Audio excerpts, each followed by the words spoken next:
Mike anytime from anywhere in America. 877-365-3636. They're ready to believe you. Okay, here we are. Look who's leading them today. Look at this. I am a visionary. Hey, do not associate me with those people. Mike, that's not you. That's Hank Kingsley. I wish Hank were dead. I am a visionary. Kill Hank. True story. He was a neo-Nazi. One true enemy. Yep. Himself. A man of faith. A man of hate. And a soul torn apart. Viewer discretion advised. And good afternoon, Mr. and Mrs. Cabbage. Was delicious. And all the ships at sea, forget it! I'm halfway home! Forget it! Forget it! Your doorman's an ass. Forget it, I'm halfway home! Forget it. And here's Don Geronimo and Mike O'Mara. Yeah. Hey. All right. Don and Mike Show. New episode, everybody. New episode on this Thursday. 03-1804. Hi, Donald. Mike Buzz Burbank here. Howdy, Buzz. Welcome to the show, everybody. Here's how you call.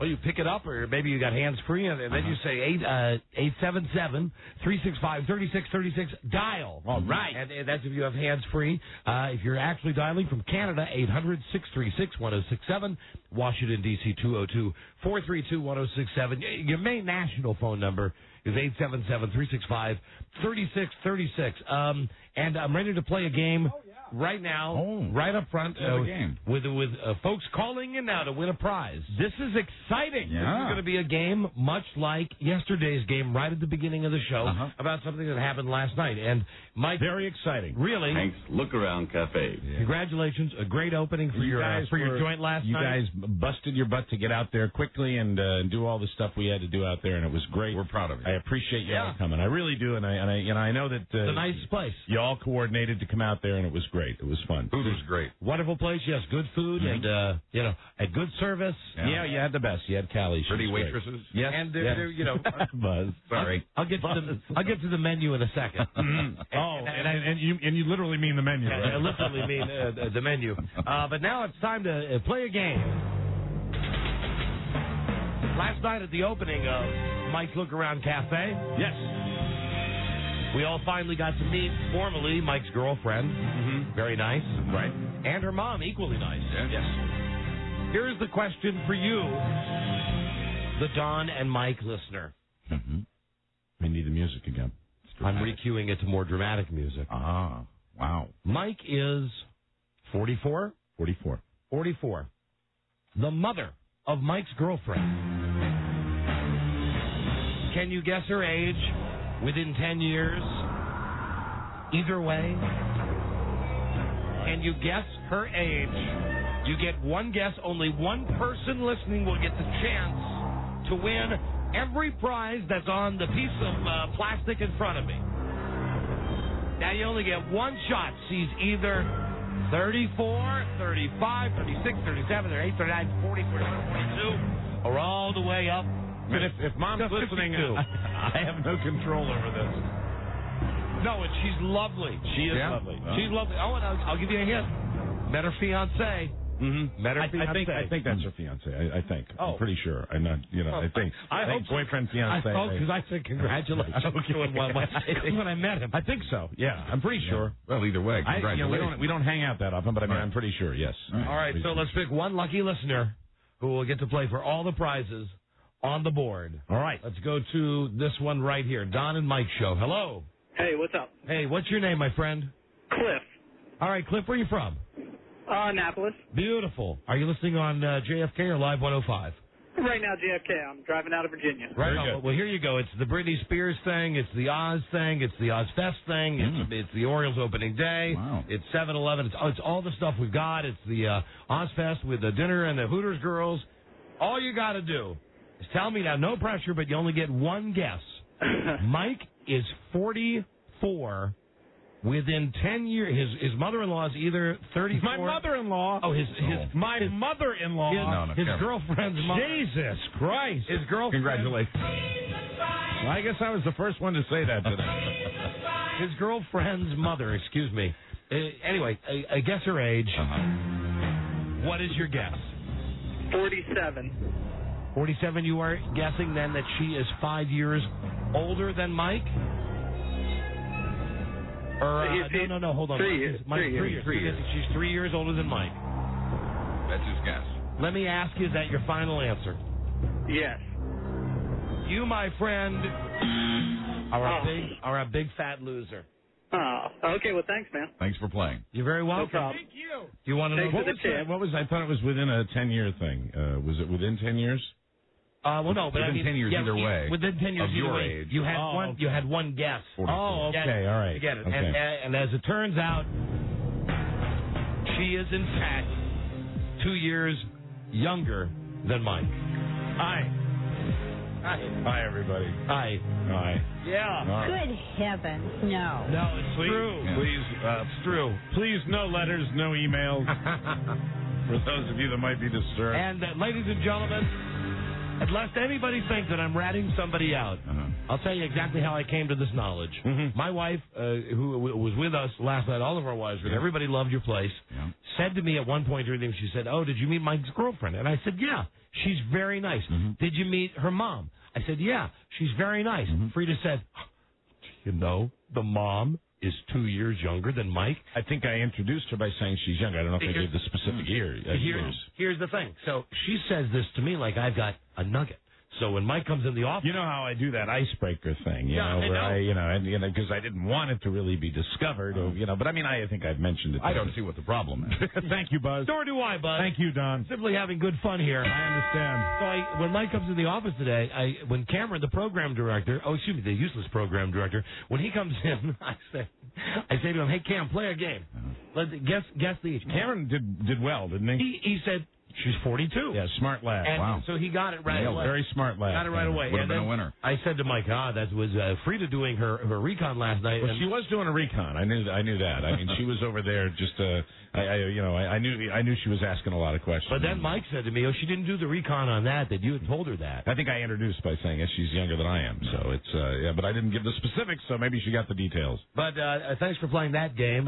Sorry, didn't win the prizes. And boy, everybody was thrilled last night, with the exception of one person. Oh, goodbye. With the exception of one person on our crew. Yeah. And I feel terrible. I really do feel bad. I felt bad until just about a minute ago when he was really mad at me the second time. Yeah, he's still. I mean, I still apologize. sore. Yeah. So here's how this Yeah. plays out. We all are driving over there. Let's see. Buzz and I drove together. Right. Because our wives drove together. That's because right. when we got there, we would swap. Mhm. I would go home with Frida. And, the way we Buzz do. would go home with Marcia. Then Robbie and Carrie came later. Uh-huh. And Joe and Tracy. Tracy, thanks, Buzz. Uh-huh. They're going to show up, but none of us were driving synchronized together. Right. No. Right. There's no care So of what that. happened is that at one point, sitting at the table that Mike had for us, it was Frida and I and Buzz and Marcia and Robin Carey and John Norman and his wife. Yeah, and it was nice of Johnny to come out. Yeah, Kelly. And apparently, Joe came up to the door, was not able to get in, and then Rob gets a phone call. Rob gets a cell phone call. And Rob, if you wouldn't mind repeating what Joe said to you. Yeah, it was. I said hello. He says, "Hey, it's Joe. Where are you?" I said, "I'm in the restaurant." He said, "I couldn't get in. Tell Mike his doorman's an ass." Oh, come and on he's now. saying it at this. He's yelling into his cell. I said, "Joe, calm down. I'll come out and get you in." He said, Right. "Forget it. I'm halfway home." Oh dear. So all night, God. all night, whenever Mike would come around, we'd go, "Forget it, forget it." Oh man, and I forgot. What did he say to me in the hallway? Because I mean, he's still mad. He just said to you outside. He said, Right. "You have the worst." No, nice guest list. Oh, that was it. Yeah. Nice guest list. Nice Forget guest it. list. Wow. Forget it. I'm halfway home. Yeah. Joe, he's come still on hurt. in. Come on in here, Joe. Here comes Joe Ardinger, ladies Here he and is. gentlemen. I guess Rob didn't Joe. hear the first I was call. still so pissed this morning. I brought you a present to go with your Hank's Look Around Cafe. Okay, Joe, what do you got for Ready me? to play catch? What do you got? What do you got there? The potato. A potato? Oh, come on. What's? I don't get it. The significance. I don't of get it potato. either. What's the joke, Joe? It's for your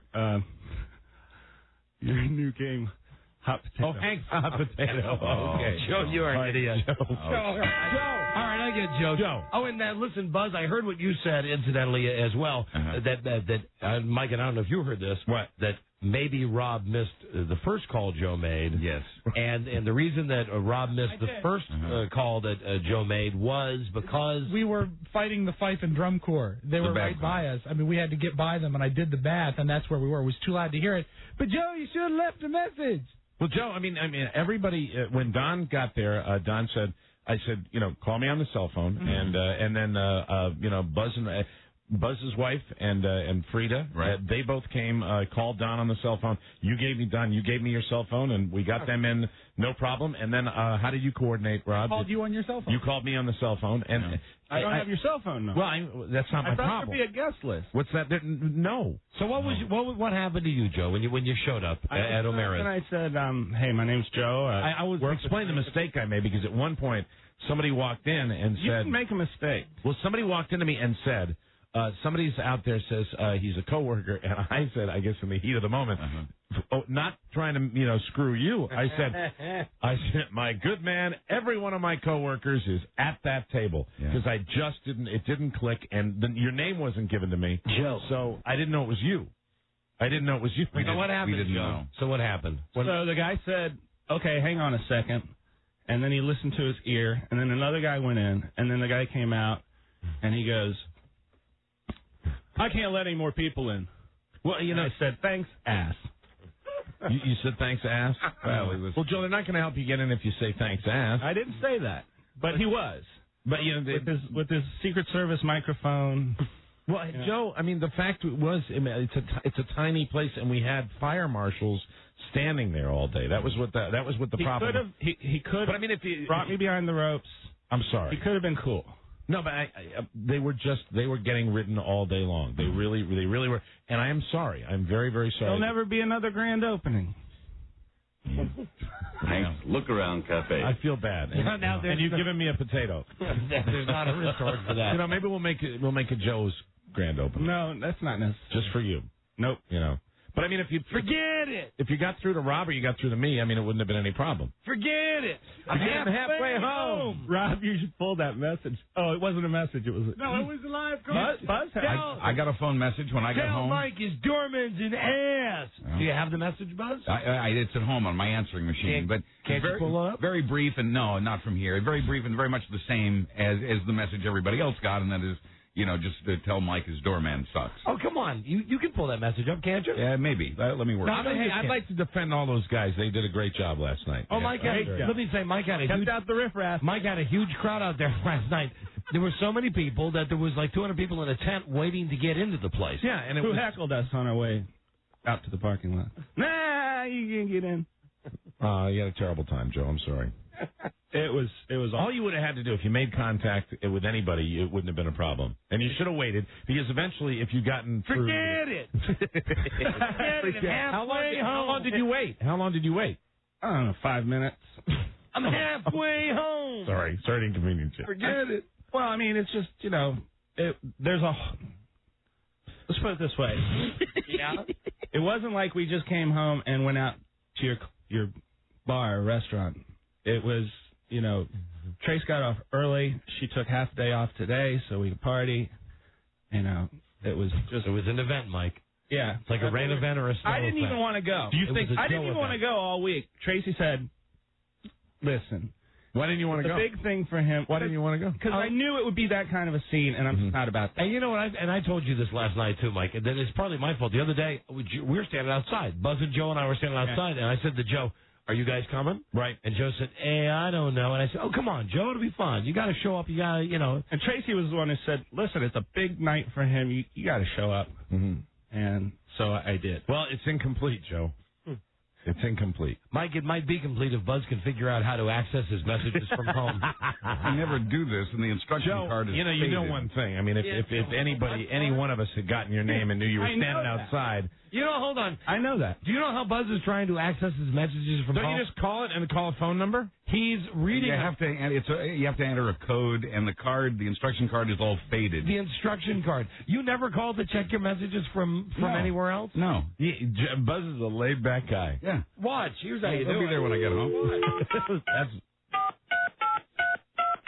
Here's how I show exactly how I do it. Watch. I'm calling my home now. It'll say, welcome to Yeah. Welcome to Verizon's voice messaging. I don't have those modern. To enter your mailbox, press star. Yes, you Otherwise, please enter a mailbox. Yes, you do. And then you type in the number of your phone, and then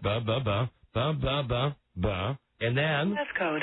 then the secret passcode. Always 1, 2, 3, 4. Oops, secret's out. Message What? is in your mailbox. One. We have one. Menu. To review your message, press 1. Shall we? To send a message. Let's do. press Is it home? First. Save. Oh, it's for And I love you. I love you. I love always you. it's for Mrs. Source. Joe? As always. Michael Source. Hi. I'm sorry, Joe. I apologize. And next time when you come out there, your meal comped. And I mean that sincerely. See how easy it is, Buzz? You just call that number. Well, if you have the modern fancy service, sure. If you have a 1982 Panasonic mechanical answering machine. You've got the regular old machine. You don't have that thing. Well, Buzz, how do you access? Buzz has to crank up his telephone. That's what my 83-year-old mom has. How do you access your messages when you're not at home then? Well, I usually use this card, but it's faded since the last time. I thought Buzz had the machine where you had to play the high-pitched tone with the thing through the... the old. Oh, my God. Yeah, forget it. Any luck, Buzz? You want to just Forget it, I'm halfway home. want to just give up on that, Buzz? Yeah. Okay. All right, we'll give up on it. Okay, well, that's Joe. Is this resolved now? It is. Move Joe. on from here, but What's that? We'll move on. It's no big deal. Well, you and come out and bring your lovely lady and okay, well then F you. All right. Everybody else called. Okay. Everybody else had the damn number. Joe, you want to come back? No. You have to enter a code, and the card, the inspection card is all faded. That's how well I just recorded. What are you doing, Buzz? I was playing back for you what I had just said to you a moment ago, which apparently recorded in my attempt to get Joe's message. So wait, that's a total disaster. Instead of getting a message, you recorded a new greeting. Yes. Well, no, a new message of me explaining to you why I wasn't able to get the message. Oh, okay. See, while we're having this conversation in one room, Buzz is just sitting in the other room, on the telephone. And I'm still trying to work it out with Joe, who has completely rejected my offer of a free dinner. And Buzz is still looking at the little card in his wallet, trying to figure out the code to get his messages. Yeah. So, Joe, what's up? What's the matter? What? Well, it does, Joe. You're making a big stink, and I said I'm not making a big stink. And I said that I'd like to give you dinner and buy you dinner, and then and come out and do it. I mean, it'd be nice. You like a good free meal, don't you? Yeah, but what? But what? There won't be doormen there on a normal night, Joe. I don't live in Manassas. A Joe Appreciation Night. But it's a free. Well, I'll say this: it's a free meal. It's not that important, and it's not your fault. Well, it is kind of my fault. Because, I mean, the name of the place is O'Mara's. I was standing there when somebody said the coworkers out there, and I didn't, that was said a couple of times, and I thought everybody was in, and so I do feel kind of responsible for that. Nah. Forget about it. It was an accident. Forget it, man. Okay. Forget it. All right, thanks, Joe. Thank you, Joe. Bye-bye.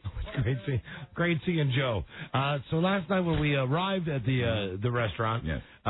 This couldn't have worked out better for me. Mm-hmm. We sat down at the table, and the girl says, "Welcome," and she gives us the menus, right?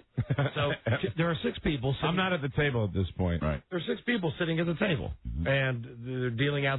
She deals out the menus, right? And I get mine, and it's one of those 3-fold jobbers. It's in plastic, right?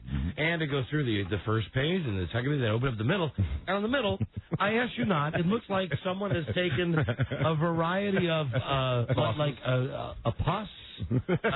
Along with maybe pimento cheese. It looks like a topographical map. This was just perfect. On the 2 inside pages, it looks like someone had taken like some cheese or something and fallen off, and then they just put the pages together. So, I don't know. I looked at that menu when you handed it to me, and I walk over to Don, and he said, "I'm really not kidding. I want you to see something." Yes. And he because I know you would think that like I had spilled something on it. I really would have thought, hey, something's really wrong. And he hands me the menu, and I open this up, and I'm like, somebody has played a joke on either Don or me or both of us, because this thing could not have been painted with like cheese sauce better than it was. The entire menu. I don't. If this really came from a previous person eating, I mean, I don't know how they did it. I don't want to say anything about your clientele, but I blame children. I was not surprised. Maybe a child. It was a busy day. You had a crazy busy day, and you always blame the child. The toddler, the childless always blame the child. The kids in the strollers. The strollers made a mess. So it was very funny when Mike came over and was able to say, "Hey, look at the menu." I could not. I mean, you couldn't fake it. You couldn't, and you didn't have any food. You guys had your drinks, but you didn't have any food on the table. So it's not like you could have done the joke on me. But I will tell you, it was, and I couldn't believe it. It looked like somebody had taken a little one of those little buckshot things, filled it with nacho cheese, and shot it into the menu. Yeah. Anyway, pretty funny. And also funny last night was Tom Gavin. All of Mike's friends were there. All of his celebrity friends were there. Tom Gavin, Dennis Murphy, and, of course, my butler. Yes, Raymond Diaz. And Robert. And Robert Mailman. Robert the Angry Mailman was there. Right. Robert Mailman, who was there for a long time. He was. And he was there eating quite a bit. And Buzz, where did we run into him first? Oh, in the John. Yeah, well, at the door as we were coming in. Buzz and I we had to wait in line for the John, and as we were waiting to get our turn, we were done, we were leaving, and someone had left. They had a very enjoyable meal. They had left right as we walked in. Someone had just gotten done, and that's the type of thing that you go. Well, Robert. Was Robert in front of you? No, Robert. No, he was waiting with us. As he walked in, as he walked in, the guy was just leaving the stall. Right. And the door opened up, and Robert sees us and said, "Oh, Lord! What is that smell? Do you smell that? Do you smell that?" You know, the perpetrator actually apologized to me personally for leaving all that behind. Did he really? He said he had pulled an all-nighter, whatever that means. Oh, my God. So that's nasty. Yeah. But that's where we what ran are you going to do? That's where we ran into BA, and then Tom was just sitting by himself, and at one point, Tom said, "Hey, Don. And I turned around, and he was just sitting there like a good boy. Yeah, he's being good. Yeah. With his cane. Rob said he yelled at him twice. I had to yell at him once. With his cane balanced on his head. There you go. He said, "Tell Frida, look at me." Take a look at Tom. Everybody, we all just stopped and looked, and he was... You know what I was thinking about, Tom? What do you think Tom's transportation bill is every year? Because, I mean, Tom makes it everywhere. Yeah. Everywhere from north of Baltimore, a lot of cabs, down towards Richmond, Fredericksburg. Yeah, I got yelled at by my wife for the way I treated Tom. She doesn't know how long you've dealt with Tom. She said, he's special. I said, you have no idea. Well, Tom has the body type that serves in a crowded room, like it was last night, a cork. And I also... Literally a cork. He'll literally block anyone from getting around him in any way. I know this. I know that if we were any place except a place you owned... Right. You would have been last night leading the charge out the door. For Tom to roar. Oh yeah. For Tom to take his shirt off. Yeah, I know. All that stuff. But last night you were uptight. You had your necktie on. You're walking around looking at I was uptight. Just making sure he was okay. If you stayed a little later, you would have seen me try to get uptight. How'd that go? That went real well. That was an overwhelming success. Excellent. I was very happy with that.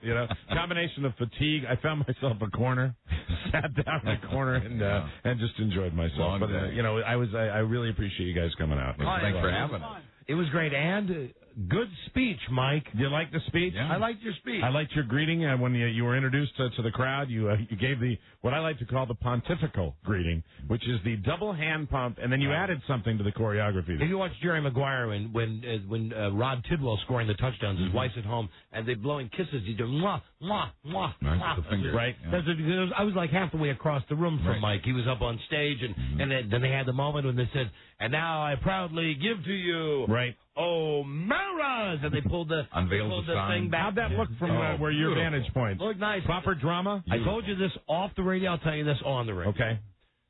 I mean this from the ticker. All right. You got the place. You got the Look Around Cafe. Hey, now. Right. You're trading on the name. That's great. Have some of the paraphernalia from the show in there. We've been in the newspaper. We've had, and I don't mean the stuff like not the bad stuff. The bad stuff. We've had good articles. We've been on the front page of the USA Maybe the bad articles would be fun, though, We've had, well, I think most of the bad articles about me. We've had our pictures in magazines. And we've got all that junk up in the office and all those dumb radio awards. Right. You should put those on the wall, and you have all those hokey celebrity pictures like I do, like with Dolly Parton and Barry White. Dolly Parton. There's one of Bob Barker. There's but maybe I'll do that. Maybe I will do that. I was thinking about that because you wouldn't go into Dick Clark's place and not expect to see some American Bandstand paraphernalia. I think so. Right. Yeah, I think I'll do it, but I'll have to get those kind of screws, that they put in like in the Holiday Inn. Right. Right. Yeah, right. You saw the clientele. So it'll go out. No, it won't. Maybe I'll do that. You missed later when I was feeling a little festive. Well, another word would be sentimental. I think it would be when I toasted the old man. Your dad? Yeah, and that was because there were bagpipers up on the stage. Oh, playing Amazing Grace. Wow. Okay. That was you would have been the look you just gave me now. You would have given the same look. It was hey, how are you? No, never. I'm just glad everybody had a good time, and I apologize to Joe. Sam, were you there last night? Yes. Have I reached O'Mara's Pub's customer service hotline? Thanks. Look Around Cafe. Not only could I get any ice, but you ran out of glasses. I got a plastic cup. Oh, that was the game plan, sir. We had that many people. We planned on having plastic cups. St. Patrick's. St. Patrick's Day. You want glasses? Come on a regular. How was the ice crisis? Ice crisis was fixed. I was told before it was fixed before we went on the air yesterday. Yay. And I was told that they were really happy that I mentioned that about the ice on the show. That like everybody coming in was saying, "Where's the ice?" And I want extra ice. Robert the Angry Mailman brought ice with him. I understand when he arrived at the restaurant. He told me that his entire back of his van loaded with ice. He had gone to 7-Eleven and bought you bags of ice. Very nice of him to do that. Sure was. I appreciate that. Good old Bobby Mailman. Hello, Fred. Yeah. Fred, hi. Good afternoon, gentlemen. Just want to say I love the show. Now, Mike, I got to tell you that right now we've got up on the screen 4 calls that all say the same thing. Mm-hmm. You were the first, though. Go ahead. He bailed. I believe he hung up. All right, then let's go to the person who was waiting second longest with the same request. Lenny. Yes.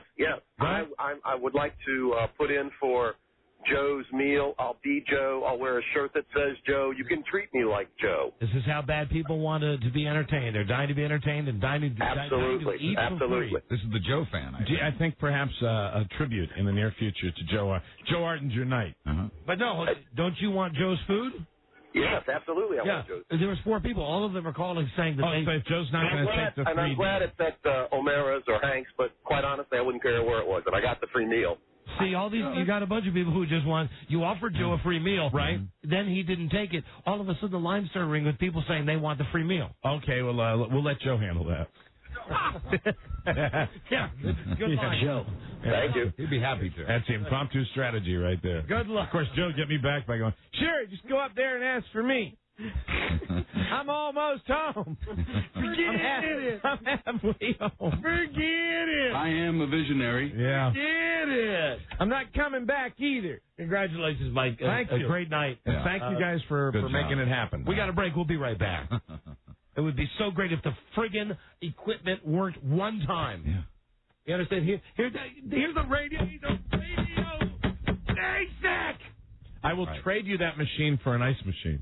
When you are going to a commercial set and you're trying to get momentum, you get a funny line, you say, we'll be right back, you hit the button, you expect the goddamn piece of infinity crap to go. Bah, bah, bah, bah, bah. This is the Don and Mike show. It's not too much to ask. What you expect. It is not too much to ask. Jesus. Where are you? I need you. We all do. I don't have a restaurant to run, just a radio show. And all I ask is make the friggin' buttons work. All right, let's see if there is a God. I have one question. Yeah. Is Wendell working today? We'll be right back. This is the Don and Mike Show. There you go. Right. Oh, Big Black President. The Don and Mike Show. There he is, right there, 24. WKFK. This is the Don and Mike Show. Hey, pull over. I gotta use the John. Why don't you go when we drop Spence off? I didn't have to go there. Excuse me for not having a prostate! All right, Dad, there's a Dairy Queen. Go knock yourself out. Okay, after I pee, anyone want a soft serve? The Don and Mike Show.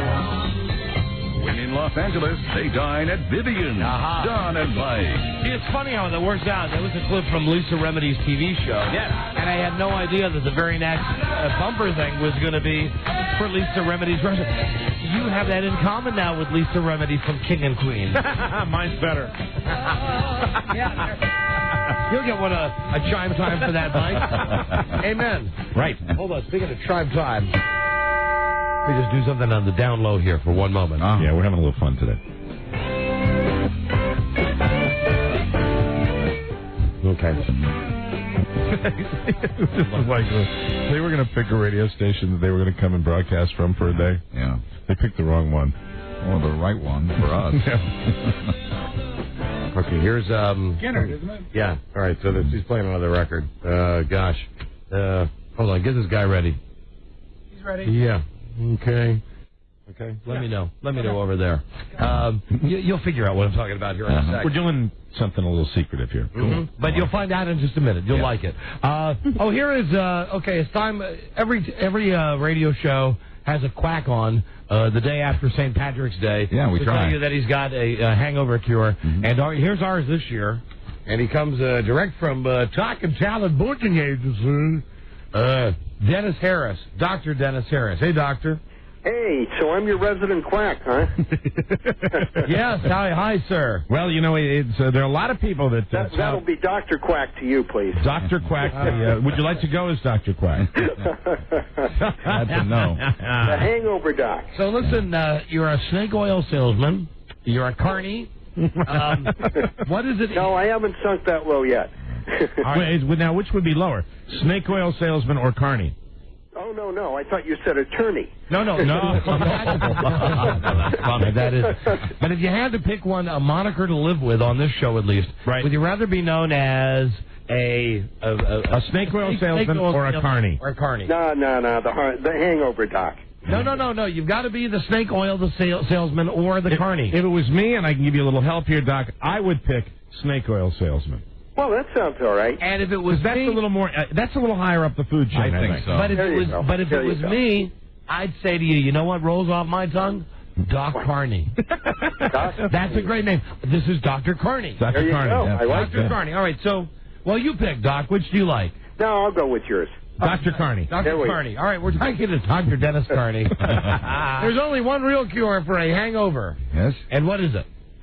No, I mean, I don't want to tell you the real cure. The real cure, of course, is don't drink. But we're not going to go there. What about splitting headaches, nausea, nasty dry mouth, and the never-ending stomach churning? Yes, keep going. That's good. How about shakiness? How about not being able to put two thoughts together? I'm not familiar with any of these symptoms. Oh, I know. Yeah. It must be something you read about, right? How many years have you been selling your products, Doctor? This Dr. Carney? product about 2 years. Yeah. We've had about 50,000. How many are you supposed to... Hold on there, Doc. Hold on a second. Yeah. Hold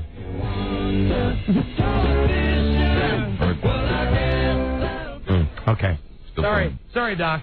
That's all right. Doc, I was fully prepared. Yeah. And I don't mean to bust your chops here, but I was fully prepared to knock back your little pills here. Yeah. My friend Mike had a big... Oh, hold on a second. Excuse me. Are they on? 94.7 the hour. From classic rock A to Z. Simon and Garfunkel. Simon and Garfunkel. That's a good classic. Had to listen in on something there. Sorry, Doc. Yeah. Okay. They're rocking. Just want to hear what they're doing. See, there's another radio station that's next door, and what we're going to do from time to time, just listen to hear what they're doing. It's a competing radio station owned by our same company, and for whatever reason today they're having their studios refurbished. They're in our building. Yes. So we're going to listen to them and see, how great radio is truly done. Because we're here, we fill the 4 hours talking. We do. They fill the 4 hours by playing computer-selected music and reading index cards. They do, and a very interesting selection of music. And we're convinced that that's the route to go. Mm-hmm. We're convinced in this new climate that reading liner cards and playing music that's picked by computer is the route to go. It's Absolutely. a safe route. The FCC It's a safe route to good ratings and quality entertainment. So, Dr. Carney. Can I ask him about my problem? Dr. Carney. Yeah. Now, Mike opened a restaurant, and last night partied a little bit. And I was fully prepared to knock back a couple of these pills, Doc, but It's about your packaging. Yeah. I mean, on the inside here, it looks like some of the stuff that's in the capsules has gotten out. Do you have a copy? Do you have one? No, but I can see it from here. It looks dirty. Don't forget that Buzz is like having a full-time pharmacist on the show. And look at his eagle vision. I would ask you, Buzz, I mean... all the way in the studio across the room, Buzz has got the CSI eye, he goes... I know there's powder in there. The gel cap shells have cracked or something, and some of the powder has leaked out. Did it really? Yeah, it looks that way. See, that happened in the mailing, in the shipping over to you. Doc, I mean, this is your promotional stuff. It shouldn't happen. Hey, I'm not the one that ships it. Yeah, I know. Oh, hey, Doc Carney, hold on. Doesn't the buck stop with you? No, not in this case. The buck stops at our wonderful postal service. I was really ready to knock one of these back. They probably marked fragile on it, so now you're blaming the United States Post Office. Then they could step on it. Yeah. Dr. Carney, why are you my savior? Oh, I couldn't take it anyway because it says take 2 capsules with water before the alcohol consumption. So it really is hangover defense is really neat. It really is. That would have been. You should have taken about this time yesterday. So it's a preventative, and you would be fine. It's a preventative, no question, because. There are literally hundreds of different hangover remedies, and once you get all the symptoms, they just don't work.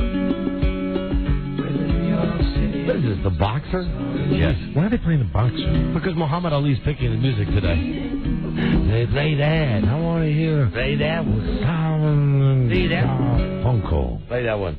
Yeah, anyway, Dr. Carney, I'm sorry. As I mentioned, we're doing a monitor of another radio station while we're on the air. Please understand our short attention spans. So what is it you like to plug? You got a website or something you want to get out there? Sure, we've got a phone number. A phone number, sure. People can find out about the product. It's Hangover Defense. Now, is this how I can get the Bobby Bonds steroids, the Barry Bonds steroids? I'm sorry, it's a Barry, not Bobby. Barry. Which Bonds? Barry Bonds. Barry Bonds. Bobby Bonds is dead. Bobby Bonds is his father, another accomplished baseball player. Right, who was, I don't think, on the juice. And Gary U.S. Bonds never touched the stuff. But Gary Sheffield did. And so did Jason Giambi. So you're telling me... prominent New York Yankees. So you're telling me... See, here's what I'm looking for, is steroid. And Mike, there's no steroid use among the Boston Red Sox. None whatsoever, Don. No. Prove it. And no steroids in hangover defense. If that's the case, count me out. I read the ingredients. They're all really nice ingredients. It's the formula. What is it? Andro? Do you have Andro? Are you peddling Andro? Nope. No Andro. Wrong deal. No Andro. I believe he's exhausted already. Yeah. Methinks the doctor's energy level has gone down. No, my energy level is wonderful. Are you a big drinker, Doc? I'm not a big drinker, but I... Hold on a second. I want to hear what they're doing here. Hold on. How do you rock out of that? God, it plays the label.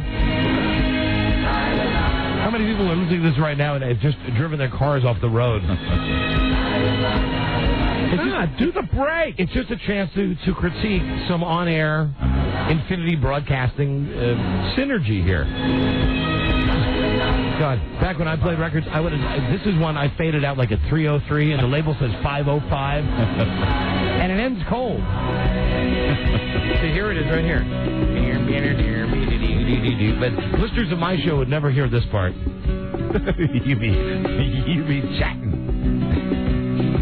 Come on here. Let's hear what this guy. Doc, you still there? Yeah. Okay, hold on. Hang on. Music for suicides. Here we go. Let's hear. I just want to hear what the guy's doing.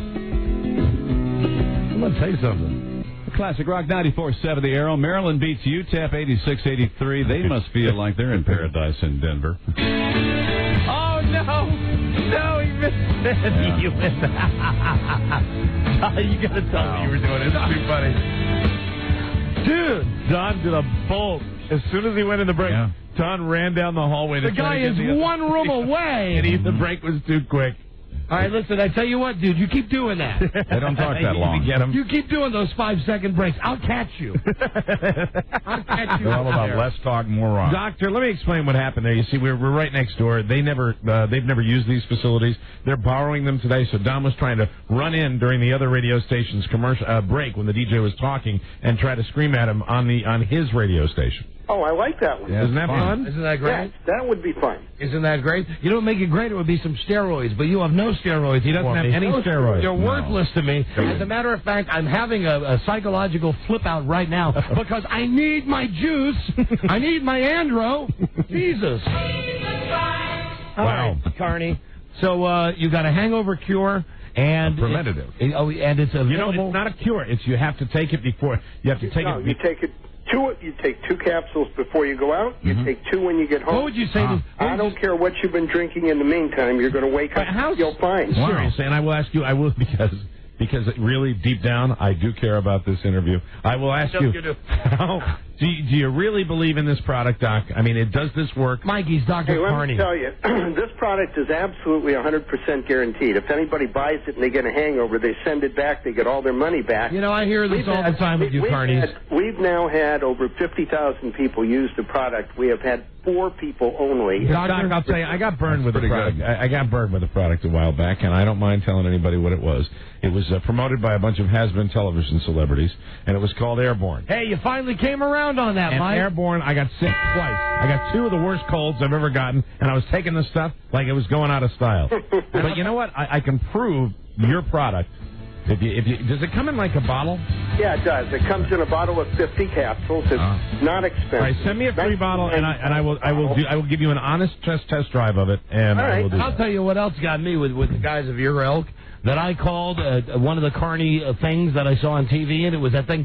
If you have a ding in your car, it's the paint that matches no matter what the thing. So I got it, and it looked like I'm putting model the airplane paint on my You've car. done that before. It looked awful. You have put super glue on your car. Well, that was super glue, not paint. So anyway, and the same thing, money back guarantee. I send it back, I never get a dime. Really? Never get a dime, and it's one of those things that a couple of months go by and you go, forget it. Well, I will test drive this product. All right. There's nobody more qualified. Samples of the product? I do, but they were the dirty ones that were sent in the mail. I'd rather have the clean ones. What would you say to anyone who was vomiting last night? What would you say to those people who are sick today who don't have your product? Hey, they better call in and get it. Oh, come on. What would you give them some real help? Give them some real help. Don, I would say get yourself into a rehab center. Dr. Harris, hey, isn't it true that a hangover is simply dehydration? Toll-free number to get this. What? They need to call our toll-free number to get this. He didn't get his toll-free number out. What is the toll-free number? It's 1-888. Hold on a second. All right. Hold on. Rock song. Yeah. Rock song's almost ending. What was that number again? 888. Okay, and those operators... I'm not going to give it to you. He's mad. He's mad now. Oh, don't be mad. Come on, we're just having some fun here. Hold on, let's see what he does. Hang on. Don's going to try to run in there again. All right, ready? Segue. I meant to segue. Classic Rock 94.7 here on Steve Day. Protecting the... You're not going to make it. Bobby's on vacation. Coming up after the break, the lead singer of our next Hall of Fame rock and roll group. Thank you. What's your genetics say? Medication. How was that? He said Don and Mike. He said Don and Mike. Yeah. He said something about take medication. But it was in the background. We could hear you. Do we have it on tape? You got it? Yeah, sure. You got an air check like It's very faint, Don, but you can hear you in the background when he He's does still rapping over tunes. It was successful. Where you got it, Robbie? Where's it come up? CD1? It'll come up on... Hold on. Are you still there, Carney? Yeah. Yeah, all right. Hold on a second. Hold on. You've been a good Carney. You'll get a nice plug at the end of this. Will you hold on a second, please? Well, what is your phone number, Doctor? It is 1-888-261. Great. Perfect. You want to give that one more time? Yeah, absolutely. Go ahead. I got all the time in the world. There you go. It's 1-888-261. Product to save my fanny a bunch. Fantastic. Of time, And now that I've given really you the does plug, work. hold on. Let me play what just happened on the other And end. hear it. It's very faint. Instant replay here. I do, but they were the dirty ones that were sent in the mail. I'd rather have the stuff into a rehab center. Oh. Dr. Harris? Yeah. Let's see what he does. Hang on. Don's going to try to run in there again. All right, ready? Segue. I meant to segue. Classic Rock 94.7 here. I'm Steve Day. Protecting the... Not going to make it. Body's on vacation. Coming up after the break, the lead singer of our next Hall of Fame rock and roll group. Thank you. Oh, see, it wasn't as loud. I mean, I screamed at the top of my lungs. Medication. I screamed as loud as I could. I knew you did. That's why I was laughing. I went and said, 106.7 rock! It was great. It was a great moment. On Comcast Sportsnet, hit the ice. How can they do that? How can they take one radio station and put them right next to another radio But, station? how about those radio stations we go to when we're on the road? When they have like 20 of them in a building. 7 or 8 in the same building. Chris, hey, Chris. Hey. Yeah. Yeah, hey, Don, we heard you loud and clear, bud. Oh, all right, good. that was rockable. I like that. Rockable. Okay, it's You're very rockable, rockable. man. Thank you. Rockable? Thank you. It's rock. You rock. Doc Carney? That's me. And once again, you have been such a great guy to stay really on the have. line during all of this. The hangover cure, there's no cure. Dr. Dennis Harris has his product, which is called... Hangover Defense. Hangover Hangover Defense. Defense. And to get it, you call a simple number, and the number is... The number is 1-888. 261. You got it. We guarantee. You got it. Thanks, Doc. I bet you get a ton of calls. All right. Thanks so much, guys. Thanks for being on the show. Thank you, Doctor. Bye-bye. Goodbye, Doctor. Bye-bye. Bye-bye, then. There you go. Sharp listeners have all but 3 of the 11 digits of that phone number, so it can't be too many mathematical combinations until you get it. That's great. There's a lot of MIT students out there Right. trying to crack that code. That's right. To find out what that number is. Jesus. 800 3-4. Well, I almost just read it myself. Yeah, careful. I almost read it myself. I got a break. We'll be right back with lots more classic rock.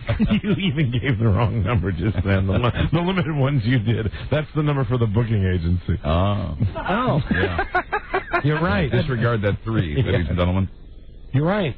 Well, maybe you want to call the Talking Talent booking agency. Yeah, you get chat with people, the good people like Dr. Dennis Harris. There he is. Okay, we got a break. More rock!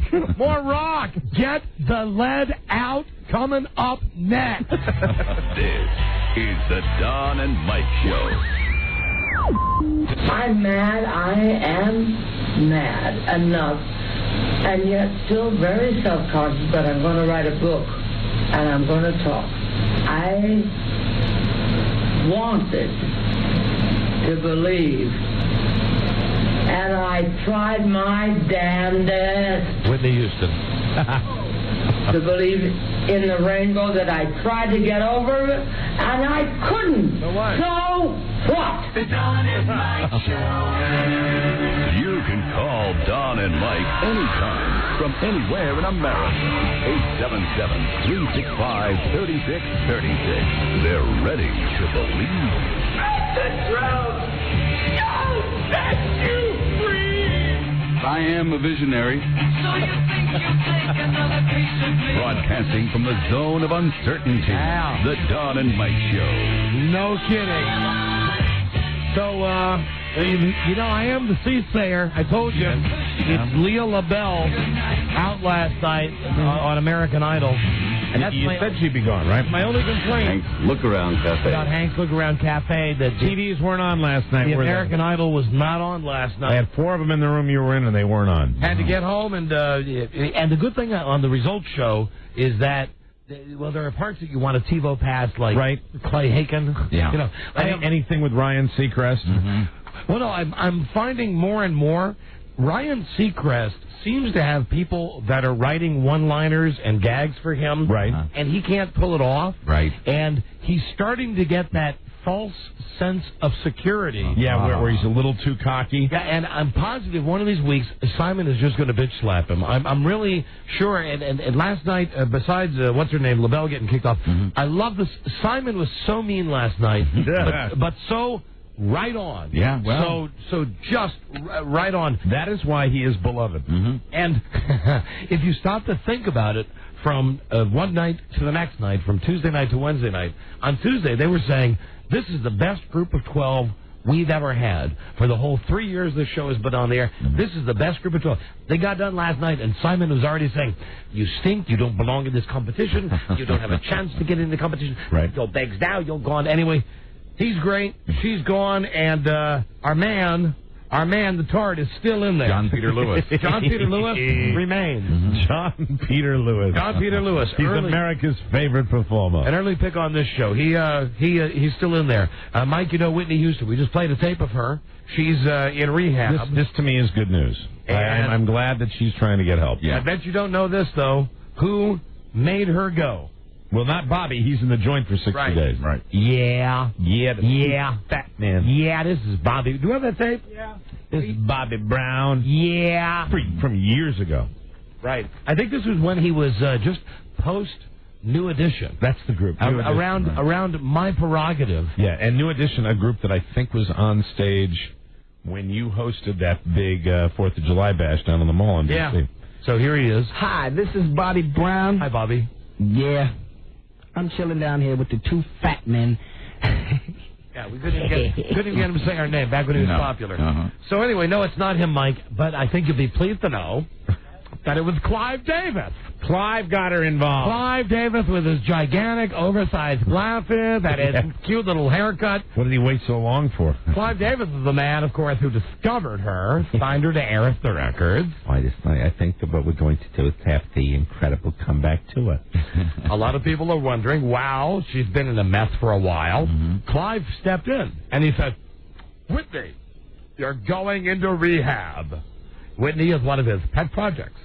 He wants to fix her up and get her working and back in order. You think he waited till Bobby was behind bars to do that? I bet he did. And I bet if Bobby wasn't behind bars, I bet nobody could do it. Yeah. With Clive Davis, for those who don't know, he is, how do I put this? A more masculine Mr. Burns from The Simpsons. Yes. Who's the head of the record company he discovered, Barry Manilow. And Mr. Burns never wore those kind of glasses where you really can't see the eyes, night or day. And I like how Clive describes her as like an old Mustang. I'm going to fix her up and get her working. Gonna fix her up and get her working. He says, I hope it works, though, because I am a big fan of Whitney Houston. Clive has pulled some tough love on her. Mm-hmm. Good. And told her, get clean or get out. Do you think he can fix her up now, like a Mustang?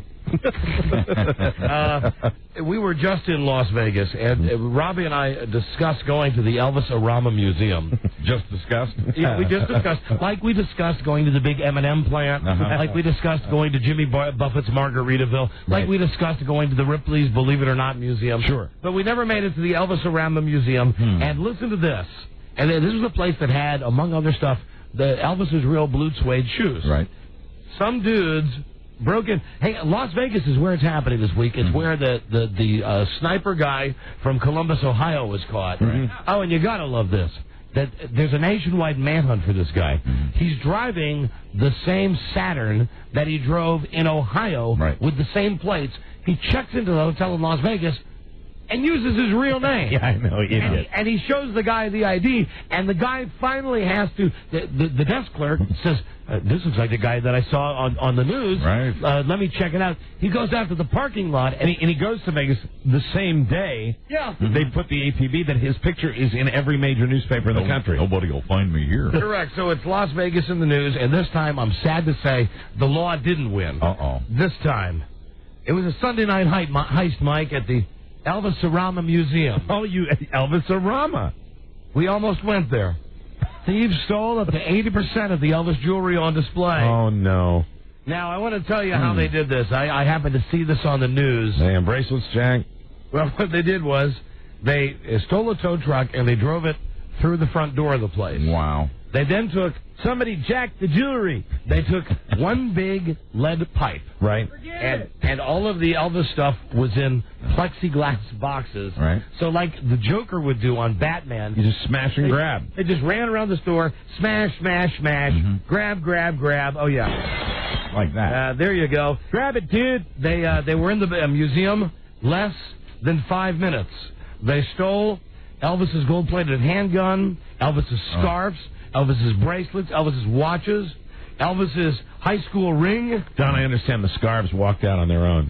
And a ring that said Louisiana Hayride Elvis Presley Day, 1953. Wow. Also an EP diamond pendant and chain, and a ruby-shaped star ring that Elvis bought in Vegas for $75,000. Man, I got my ruby. And how only about I'd that? not seen them coming with their big truck. And how about that? We were talking about going there. Yeah. We were talking about going there. I'd like to try to do my latest record. I tried it last night and didn't make it. And how about that, Rob? You know me, I love to steal. You know, I'm the closet kleptomaniac. If you'd gone, you would have been the last ones to see this. Some of the last people to see this stuff will probably never be found. I wonder why Rob rented that truck just before we left Sunday evening. Hey, X-Nay on the X-ray. I would like a lead pipe and a bagel. Okay, and now Elvis's daughter, Lisa Marie, she is now clarifying. Remember, a couple of days ago she got on Australian TV and she said, "Oh, there's a lot of bad stuff happening with little boys." Yep. When I was married to Michael Jackson. But she said she couldn't be specific, and then she got subpoenaed, right? Yeah. So now she says what she said. Hold on, I got the quote here somewhere. She said she saw things. I saw things I couldn't do anything about. Yeah, she didn't say little boys, but she did say that. And now she says, she's come out with a statement, I was in no way referring to seeing something inappropriate with children, as I have stated publicly before. I never have. So that's Lisa Marie Presley now going back on what she said about Jacko. Yeah, once again, justice will be served. Yeah. She also, in case you want to, she was powerless during her marriage to Michael Jackson. Yeah, and that's real hard to figure out. He's so scary strong. Right, because he's so intimidating and all. Because, he looks just like Forrest Whitaker. And where was it that we saw the guy? When he comes downstairs, Michael Jackson's got a white beater t-shirt. Where did we, at the fight? Yeah. Rob and I saw a guy. Said, look at that guy over there. Is that guy Forrest Whitaker's son or what? The guy was a dead ringer, and he had that same lazy Forrest Whitaker eye. Had kind of the dead eye. Yeah. And while we were in Las Vegas, now I'm just remembering stuff that I read in the Las Vegas paper. That must be nice. There was a thing. There was a thing about Lawrence Fishburne, who's another famous colored actor. And oh, God. And here's the deal, that apparently a guy gets arrested for stealing a car, boosting a car somewhere. And as they're arresting him, he says, I'm Lawrence Fishburne's nephew, because his last name is Fishburne. Fishburne. Fishburne. And the cops let him go? No, the cops bring him into jail, and they end up calling Lawrence Fishburne. Right. And he picks up the phone and he goes, hello. And they go, hey, we've got your nephew, Bobby down here. And he says, dude, I don't have any. The guy. Can you imagine the guy trying to, like, he's going to get away with it? That's what he thought. Right. He thought, my last name is Fishburne. They pulled me over for, doing 75 out of 45. I'll tell them my uncle is Larry Fishburne. I should get bail for this. And I guess he said something like, didn't you see the Matrix or any of that other stuff? So, Mike, American Idol? Yes. This is too great. I got to get a tape ready. Then we're talking about my other man besides the three-name boy. John Peter Lewis. My other man, William Hung. What's up, my yellow brothers? Chinks in the house. Still famous? Listen to this. Now, he has a record deal. I told you that. He got $25,000 for a record deal. This is a true story. There is a TV show. Maybe you've seen this show, Extreme Makeover. Yes. Oh, yeah. Okay? Very, very popular. What they want to do is they want to give him free teeth, because he's got horrible teeth. They look like the Goofy Toofy. Talk to me, tell me your name. You blow me off like it's all the same. You let it fierce and I'm taking away like a bomb. Yeah, baby. Hey, Howard, there's your Chinaman. Oh, thanks, Fred. Bye, Dom. You're switching sides like a Gemini. So that's William Hung. Yeah. And William Hung, it's the liability of the accent. That's why he's difficult. But really, more than that, it's those teeth. Yeah, and now they want to fix the teeth. Most people's teeth go up and down. His go straight out They like a sort of diving board. Go out, yeah. Wow. Like a shell. Oh. Extreme Makeover, trying to get on this American Idol sensation, they're trying to give William Hung free teeth. But he needs a lot more than that. There have been complications. Oh, dear. William Hung's... Is it surgery? William Hung's spokesperson is his brother and his agent. Right. And he doesn't speak English. Oh, dear. Perfect. And his cell phone keeps breaking down. Right. There have been communication problems. I read a feature on his brother. Well, yeah. So not only, because Will is actually, it's not Well, it's Will. Will Hung. Oh, Will. But we're both thinking the same. Yes, of course. Well and Will Hung. Right. And he is Will Hung. Right. He's William Hung, so he is Will Hung. His name, Will Hung. His name is Will Hung. Coincidence? Hello. I don't think so. I am Will Hung. I don't think you can write that, Buzz. Will Hung. So anyway, they want to give him teeth, but they can't talk to because his manager doesn't speak English. Well, can we help in some way? I don't know. Can't we be a go-between? I don't know. I don't speak what. Can't we find a Chinese person that can help? Mike, we have other things to worry about. I want to see the guy get a makeover. Yeah. We have other things to worry about, I please. know. We can't solve all the world's problems. Please. Oh, William Peterson is going to be so pissed. They are making CSI NY. You know what? I agree with him. I think I love Miami. I love Las Vegas. However, Come on. hold on. The star is going to be Gary Sinise. It's a pretty good star. Yeah. He's a pretty big-time movie star. Well, it'll probably be very popular, but I like Miami and Vegas. Yeah, all the Law and Orders are good. There's 3 Law and Orders. There's enough to do that. Now, is he going to be Lieutenant Dan? Yeah, he has no legs. But really, in its own little way, Rob, don't you think, as you and I watch the show occasionally, don't you think Las Vegas has a little CSI quality to it? Yeah. Sure. Also, I just think we're getting inundated with those shows, and I'd like to see something new and exciting. Here's the thing that's going to irritate William Peterson is not only are they coming out with more CSI shows, they're now coming out with a CSI board game. If he thought it was a franchise before and didn't like it, he's going to hate this. I told you I saw him being interviewed on some channel, standing there stroking his beard like he's a professor, and he was going on and on about how you can't have the show in Miami and you can't have a CSI New York, and then incidentally he's there to promote the CSI video game, and I must get that's got his voice on it. And then he said, I must get down to the Mandalay Bay pool to talk to my friend Don and tickle his feet. That guy Tim G kind of did look like William Peterson. I swear to God he did. Tim G from Peoria, Illinois. Hi, Tim. Kevin Smith. I love this. Kevin Smith, yesterday, we reported my favorite writer of movies, Kevin Smith, distancing himself from all the projects. From Jersey Girl. Yeah. Now he's so totally off this. He is at a press conference yesterday for Jersey Girl where he announces that he's ready to get an actor to play the Green Hornet. Okay. He's there to promote Jersey Girl, right. But he is so sure at this point that Jersey Girl is going to be a flop. But he's trying to cover his tracks. He says, while all of the stuff behind him says Jersey Girl, it's got all the those backdrops that they have. He said, I'd like to take this opportunity to announce I am making the Green Hornet, and I am looking for an actor to play the Green Hornet. Do you know one of the unsung stories of Hollywood, one of the underreported stories in Hollywood? You hear about the Martin Scorseses and the Steven Spielbergs. One of the untold stories is that directors are under an amazing amount of pressure, and there are a lot of directors out there that, as far as having a flop if you're a Ben Affleck is one thing, having a couple of flops if you're a director, that phone ain't going to ring. And here's the thing, it's very dangerous for these guys. With Kevin Smith, he's the guy who, that, at least in my opinion, he's made, what was it, Chasing Amy? That's his. And right. He's got the Clerks. Right. That's it. He's got like 4 or 5 great ones. And now this one, what else? Mallrats is fantastic. All of those, yeah. Dogma, now he's got this thing. So at least he's saying, listen, Jersey Girl stinks, but when do you see what I do with the Green Hornet? Because he loves comic book characters. He's into comic books. He's into comics. Let me see. He also says about Jersey Girl. Hold on a second. His only quote about Jersey Girl is Jackie Chan going to be in the Green Hornet? No, there's no talk about who's going to be. I think William Hung is the choice to play Kato. I'd like to see Will. Choice to play Kato. There's a whole thing about Jersey Girl. All he does is talk about a Green Hornet. Distraction. There's an actress, Mike, who's dead, and I know that the name will mean nothing. Mercedes McCambridge. I know exactly who she is. Who is she?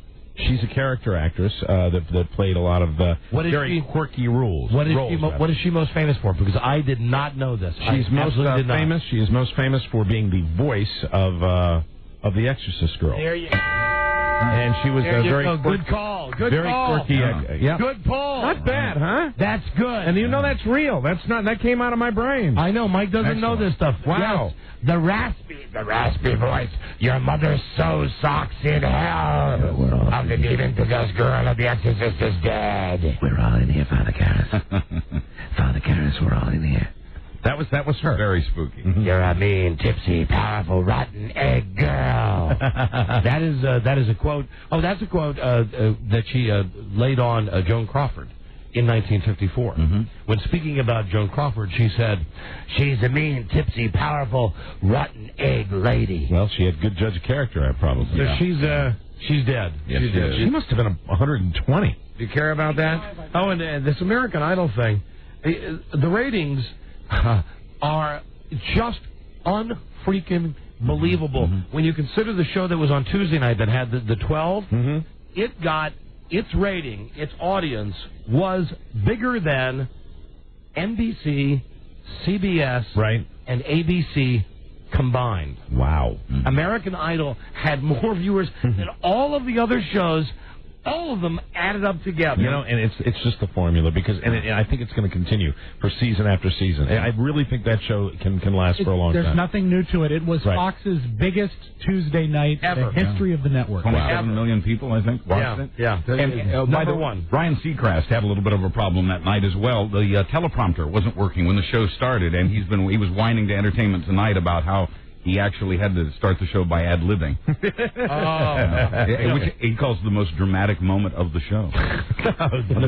What a tool. I told you, I think that guy's writing jokes for him. And like any weak-minded individual, he is believing his press, which is much fun to watch. Watch as the ego progresses. Watch as you hear stories about Ryan Seacrest as he takes a trip into Lake Mead. Did you watch Letterman last night, Buzz? No, I've seen still photos from what happened. Okay, Courtney Love yesterday. Here's the deal. First, she I don't know how she. At first, she tapes the Letterman show. This is how the day starts. The Letterman tapes the show like at 5:30. She has her back to the camera while she lifts her shirt to show her boobs to Letterman as she's entering. A la Drew Barrymore? No. Before the desk. When she's walking out, when they say, "Here she is, Courtney Love," and they're playing, she walks out as she's walking out past Paul Schaefer, turns to Letterman, goes, "Hey, what do you think of these?" And goes ahead and gives him a couple of shots. Really? Now they pixelated this. Then she goes out after the show, after showing Letterman her boobs. She goes out and she throws a microphone stand. She's in the Village. She's up on stage, throws a microphone stand, hits a guy in the head. They take the guy to the hospital. Oh, no. And now they charge Courtney Love with reckless endangerment and third-degree assault. Wow. What a day. She had a busy evening. Big day for Courtney. And don't forget, she's got another a felony case that's been postponed. Letterman asks her about that, and Letterman says, here's the transcript, "Can I ask you about the court case?" "Yeah, but I'm not supposed to." Then Letterman says, "Were there drugs involved?" And Courtney Love says, "Just one expired Percocet and one Ambien." Oh, God. And then she says to him at the end of the segment, "Do you think I'm, like, wacky and stuff?" And Letterman says, "Are you wacky?" And she says, "Okay, I am, but, like, is that against the law?" So I've not seen it. I'm only reading the transcript, and I've only, like Buzz, I've only seen the still pictures of her walking out. She must have just been, out of her mind doing the show last night. Then she gets done doing the show, goes out on the town, gets up in some stage in the Village, clunks a guy in the head, boom, arrested. What is it about Letterman that brings that out in the Farrah Fawcett's and the Drew Barrymores? I don't know, but that's a good magnet for ratings. That's Courtney terrific. Love. Okay. One more thing here.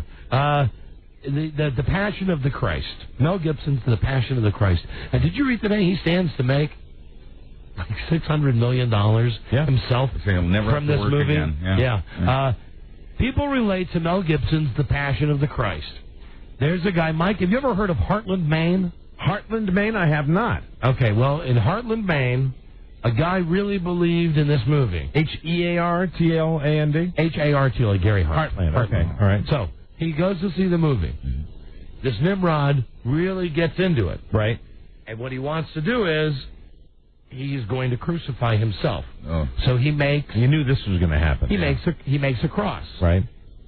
He hammers the first nail into his left hand. Then he calls 911, not because he's hammered the nail into his first hand, but because he can't nail the other the other hand. Wow. He calls the They say he come down with something. Hello, how are you? Yeah, I was trying to be like Jesus and nail myself to the cross. I got one hand done, and well, I'm SOL. Can you come over to the house? So the guy is trying to nail himself to a cross. He calls 911 and says, "Hey, I'm trying to nail myself to the cross. I just realized I got one hand in. I can't get the other nail in the other hand." Sir, you wouldn't have succeeded in that even if you used a nailed gun. And welcome to America. Yeah. No charges filed. Really, it's ridiculous. Yet Bobby Brown is in jail. Yeah. Where's the justice? I mean, even if he succeeds in nailing himself to the cross, how's he going to get himself up in the air? Where's the justice there? Phone scan now. Let's take your live calls on any topic. Our number from anywhere in America, 877-365-3636. Canada, 800-636-1067. And D.C. on WJFK 202-432-1067. Maybe we're on in Heartland, Maine. If Heartland is near Portland, it might be true. But it sounds to me like it might be where the mooses live. Anyway, that's the phone number. Oh, and the last thing that I have. This is now the second week this story has made the news. Actually, it's not making the news because nobody's reporting it. That's why you're bringing it. Yes. Chubby Checker is upset. Why? Oh. I am on a limited rotation. That is a fine Chubby Checker impression. Come on, baby. Let's do the twist. Ladies and gentlemen, there is another one to add to the repertoire. I am on limited rotation. I have been for 44 years. I'm struggling to get 1,000 people to see me. If the radio played my song as much as they play Twist and Shout by the Beatles, I could sell out. Nobody will see Chubby Checker because no radio plays Chubby Checker. Well, I think we have to play Chubby Checker now. By 2018, people will think the Beatles did the twist, not Chubby Checker. He's right. I agree. And let me point out, he's also very guilty of speaking of himself in third person. Oh, I don't see anything wrong with that. And Chubby, just if you're listening, Chubster, we covered it here on the Don and Mike show. And there's also that one other problem with him. Which is? He weighs about 85 pounds now. And you just aren't going to fill the halls when you're Chubby Checker. I'm not so chubby. I'm not so chubby. It was free love.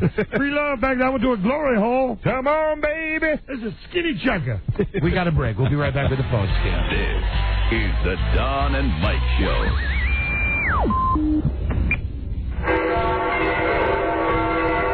Oh, calling the Vatican. Hello. This is the Vatican.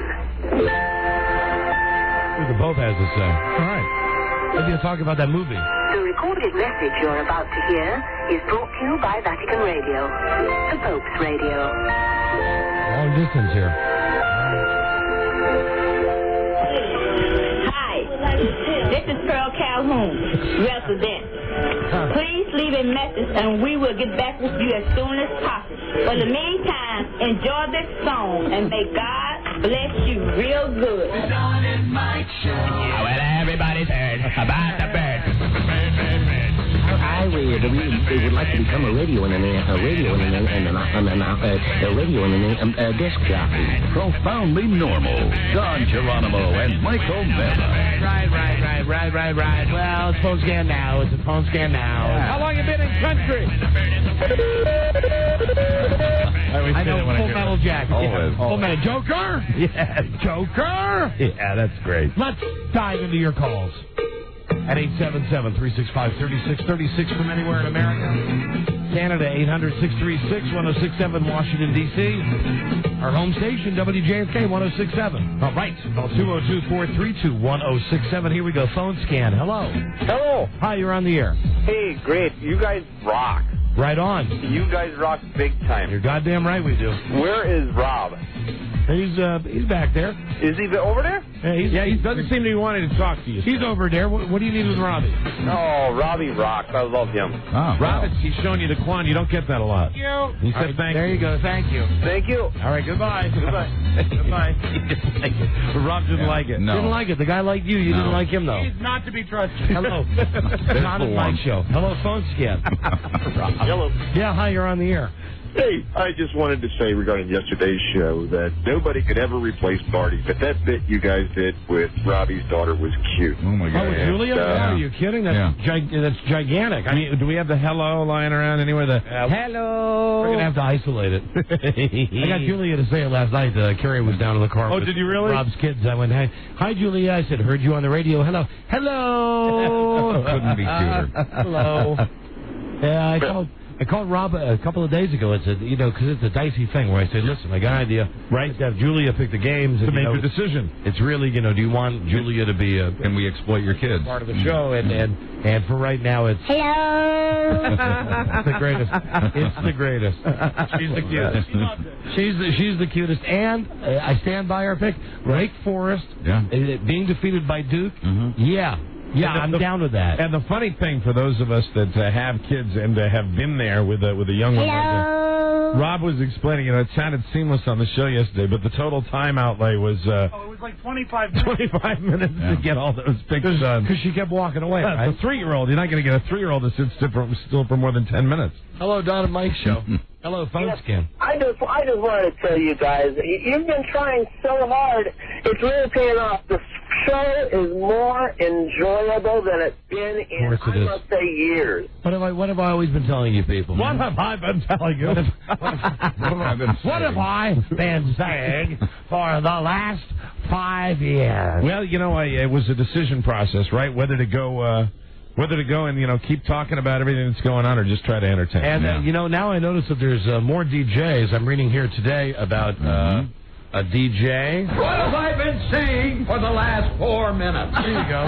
There's a guy from Chicago who works on Q101, a man cow. Right. He was fined by the FCC for some parody of Bill Clinton, Monica Lewinsky sex.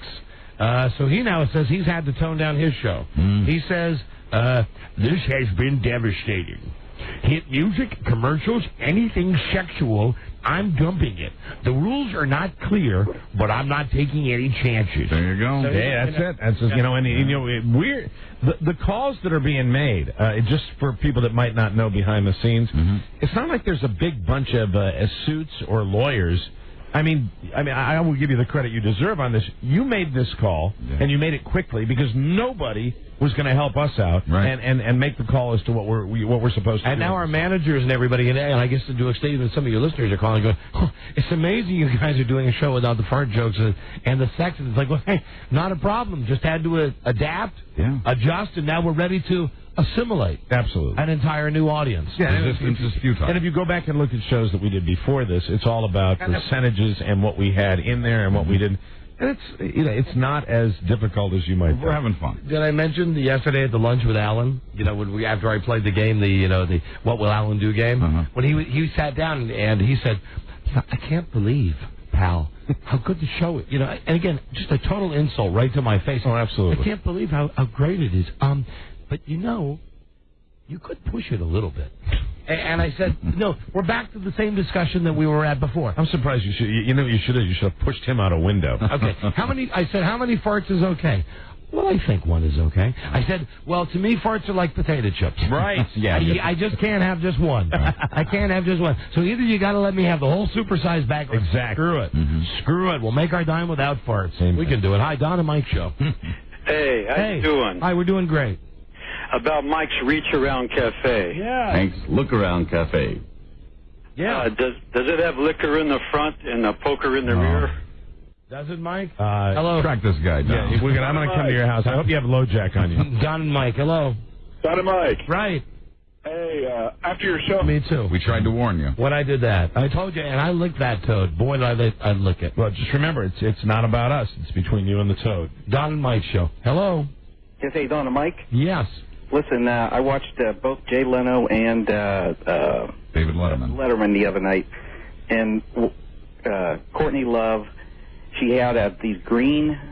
Oh my God, you're killing me. Words are hard. Courtney Love had green what? She had the leotards on. And with a mini skirt, and she kept flipping her legs up in the air, and I swear CBS must have blacked out the middle part a couple times. Oh, really? Her nether regions? Now, I've not seen it. It was just last night she was on Letterman, Yeah, and I've right? never been with anybody that's ever referred to that as the middle part. Well, I'm trying to help you out. I understand that. You know what? You were doing the very best. That's Being careful. Maybe we can use that. I would say it's the lower middle part. The middle part. The middle part. Well, if you took a measuring, like really, a yardstick, wouldn't the middle part be like really the belly button area? I think it depends on the length of the leg. South of belly button? Center of the universe. Hello, Don and Mike Show. If somebody's 6 feet tall, we could do it. You could take a measuring tape and measure your body, see if you're 6 feet tall, and then measure the halfway mark. I'm going to guess on the average, and we're talking about a woman here. Let's say the average woman is, 5'7"? Is that an average? 5'7" would be the average. Average girl? Beautiful woman's height, yes. I'm going to find me a 5'7" woman who works there and a tape measure. And you can do it with men, too. Yeah, but then we're homos. Hello, Don and Mike Show. Yes, we Hi, Don and Mike. Hi there, you're on the air. Hello. Hi, I love you guys. I just wanted to thank you. I just wanted to thank you because I really think if you guys weren't on the air, I probably would have killed somebody because I sit in so much traffic and you guys calm me down and make my life so much easier. That's what we are, honey. We are Radio Xanax. That's what we are for you. Just open your mouth, massage your throat, and let the pill, let the little D pill, let the little M pill go all the way down. So what do you? Let me ask you. What do you think? Do you think the middle part of your body is like your belly button or a little lower? Lower. Huh? Never mind. Yeah, don't trouble yourself. So cute. Hello, Don and Mike Show. So pretty. So political. Hi, Don and Mike. Hi, you're on the air. Hi. I just want to tell you what they're selling here at the in Maine at the Passion of the Christ. Where's Rob? Rob's going from like this. I was wondering. Rob's really walking around trying to find a woman who's 5'7". Excuse me, I don't want to offend. Anyway, what about you're calling from Maine? Yeah, I want to tell you what we're selling here at the Passion of the Christ, the movie theaters here. They're selling bottled holy water. Well, they're selling those nails. You can go on the website as necklaces, and buy, or you can buy a big pewter nail. And they also have them as necklaces now, and they say that they're becoming, kind of a replacement for the traditional cross that Catholics wear. They're wearing the nail. Right. And how dumb am I that the only reason I know what pewter is that about 5 years ago Tampa Bay added pewter to their uniforms. Hence, pewter power. Pewter power. Football's education. Power. Isn't that right, Julia? And pewter in the ye old times, colonial times, you drank your grog, your ale out of a pewter mug. Right. Hello, Don and Mike Show. Phone scan. Hey, Don and Mike. Hi. Hey, I just wanted to say that it was great that Kathy Lee Spiewak got the kids on the show. Right, I asked her to. I asked Kathy Lee to get her kids on the show. You dumbass. You and your barbs. Wasted on you. Wasted on you. Great guy comedic talent. I mean, really, it's just fun. It's fun and it's adorable. And Don and Mike. Yeah. Hello. Hello. Hello. Yeah. Calling from Canada. Listen, I have a solution little point on the woman. Oh, hold on. You're calling from Canada. That's the wrong thing to say because we said hello, hello, hello, hello, hello, hello, hello, hello. No response. Hello. Hello. Anyways, you fold the girl in half. Her ankles are right beside her head. It's her middle point. Okay, all right, I take back what I said. All right, that was a good... And it was simply the concept of folding a girl in half. Yeah, that was... Picture that for a moment. For whatever sick, distorted reason. Because she wouldn't... He just went by the window again. What is he doing? I don't know. He's trying to find a woman who's 5'7". And as far as folding a woman in half, let me just say, I'm not speaking from experience. That's a great way to fit her into a trunk. It's the only way, really. Or into a box. Here he comes, ladies and gentlemen. And does he have a woman? I told Colette to meet me here. I saw her go by. She's roughly 5'7". She's roughly 5'7". Okay. I have a tape measure. Hello, Don and Mike. You're within the sound of my voice. Hello, Don and Mike. My boy's my boy. My boy, my boy. I had a quick question for Rob. Yeah, go ahead. Rob, when are those Elvis items going to be up for sale on eBay? You're funny. Go away. Hello, Don and Mike Show. Hola. Hey, hello, Don and Mike. Right. Yes, love you guys. Hey, I had a question, and I'll keep it clean, if I can, about the sex quiz. Sex quiz is gone, my friend. Deal with it. Joining us now is Colette Harris, our wonderful receptionist. Hi, Colette. Hi. Hi, Colette. How's the radio working out for you? I love it. You like your Bose radio? Yes, I do. All right, now, how tall is Colette? I'm going to guess she's about 5'7.5", Robbie. Colette, you said you weren't 5'7", but you are. No, you asked me if I was 5'9". No, I said 5'7". How tall is she, Robbie? About 5'6", 5'7". Oh, 5'6", 5'7". Okay, well, now you divide a 5'7½". Oh, no, hold on. Here's what you do. What you ask Colette to do is simply take the tape. Measure from the floor up to the center. Now, Don's going to get involved in this. We're going to see what's going to happen. Here's what you do. Yeah. You just go like this. You take the tape measure. Hi, Colette. Hi. Is that Wendell? Hi, baby. Hi. You go like this. I swear to God, I didn't recognize him. I've worked long enough with Colette that I could say I am right here. 38 from the bottom. 38 inches from the bottom. Because halfway would be 33.5. So the belly button is the middle point. No, halfway would be way... Oh, hold on a second. 33. No, 30... 33 is right. So 33 is the nether region. Yes, it is. Wow. It is right down at Colette's area, of which we no longer speak on the show. You really should buy her a drink now. Drinks for Colette. So that's it. So that not is the quite the middle then. Right. Yeah. I'll never wash these hands again. I don't blame you. Yeah, we were there with a tape measure from the floor to... I know it's talking about something on another show, but did you see Smoot Hall? No. Did you see him when he walked by? Did he have his Ron and Fez makeover? Yeah, how did he look? He looked really different. Didn't recognize him. I did not recognize him when he was out there. Oh, that's a bit flushed. You. Did they do a psychological makeover? No. Okay. Hello. Same old Wendell. Don and Mike show. Hello. Phone scan. Hi there, phone scan. Phone scan. Right. Yeah. I could have told you guys the middle was the nether regions. How so? You're wrong. Well, hold on. No. I thought we established it was. How many inches is 5 feet 7 inches? How many inches? 67. 33 roughly. 30. It's 33. So yeah, it's about half. It's the nether region. It is at least on Colette, a woman who's 5'7". It is the exact middle. And now, how could you have told us that you would have known that already? Well, it's a matter of measuring, but I didn't convert from metric to the... Are you another Canadian caller? Yeah, I'm sorry. No. Always convert to metric before calling. Hello, Don and Mike show. Speak American. Do it in inches, not in kilobongs, whatever you do. Do they weigh in like stone? How are you? 9 stone or something like kilograms, yeah, grams. pay attention to what they're doing because the attack is coming. All I know is that when I watch NFL Europe, it drives me nuts because they'll say, here's the so-and-so from the Tampa Bay Bucks, but the graphic they have says, like his weight on Mars. It says, 787. And I look at that and I kind of go, he's kind of lanky. Right. It's like maybe 185 soaking wet. Tall wide receiver. Says he weighs 787. What, on Mars? Well, they're all out to get us. Hello, Don and Mike. Hello. Hello. Hello. Hello. Hello, yeah. Don Hey, and this one, it's easy to see where this middle part is because it's not just where the legs stop and the middle section start, or the belly button. It's that whole area. It's got to fill somewhere. Well, we have noted biologist on the show right now.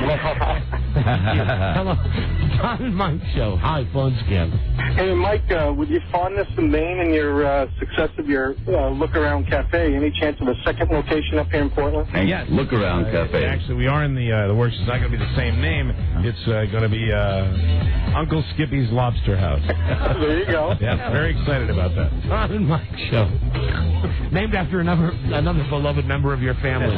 Absolutely. If you could work that in well. It was my Uncle Skippy's dream. Uncle Skippy's dream always to eat his lobsters outside. Hello, Don and Mike show. Last call. That's the warning. Hello. Hello. Yeah, you're on the air. Hey, what did you all drink last night at O'Mara's? I had vodka. Vodka here. Buzz had vodka. My wife had water. Y'all didn't drink any wine? What? No. Hold on, you're going somewhere like with a joke? Probably. Or? No, not at all. Just asking a question. No, I got some intel on your drinks today, though, because I talked to the bartender that was you guys got a very generous pour. Yeah, mine was extra strong. That's what I wanted. I forgot to ask. And I knew it was perfect. I knew mine was good because at one point when the waiter came by and said, "Do you want another one?" My wife said, "No, he doesn't." Yeah, good. That's a good thing. Yeah. There was one thing missing. What was that? What? Oh, yeah. I'm sorry. That's right. Oh, and also I found a hair. and there was a bug in the ice cube. Just be glad you got in. You found a hair in the cheese on your menu. I found a hare, but it was an HARE. It was a live rabbit in my meal. Anyway, hey, are you there? You're the last one. Yes, I'm still here. Yeah, and what's your name?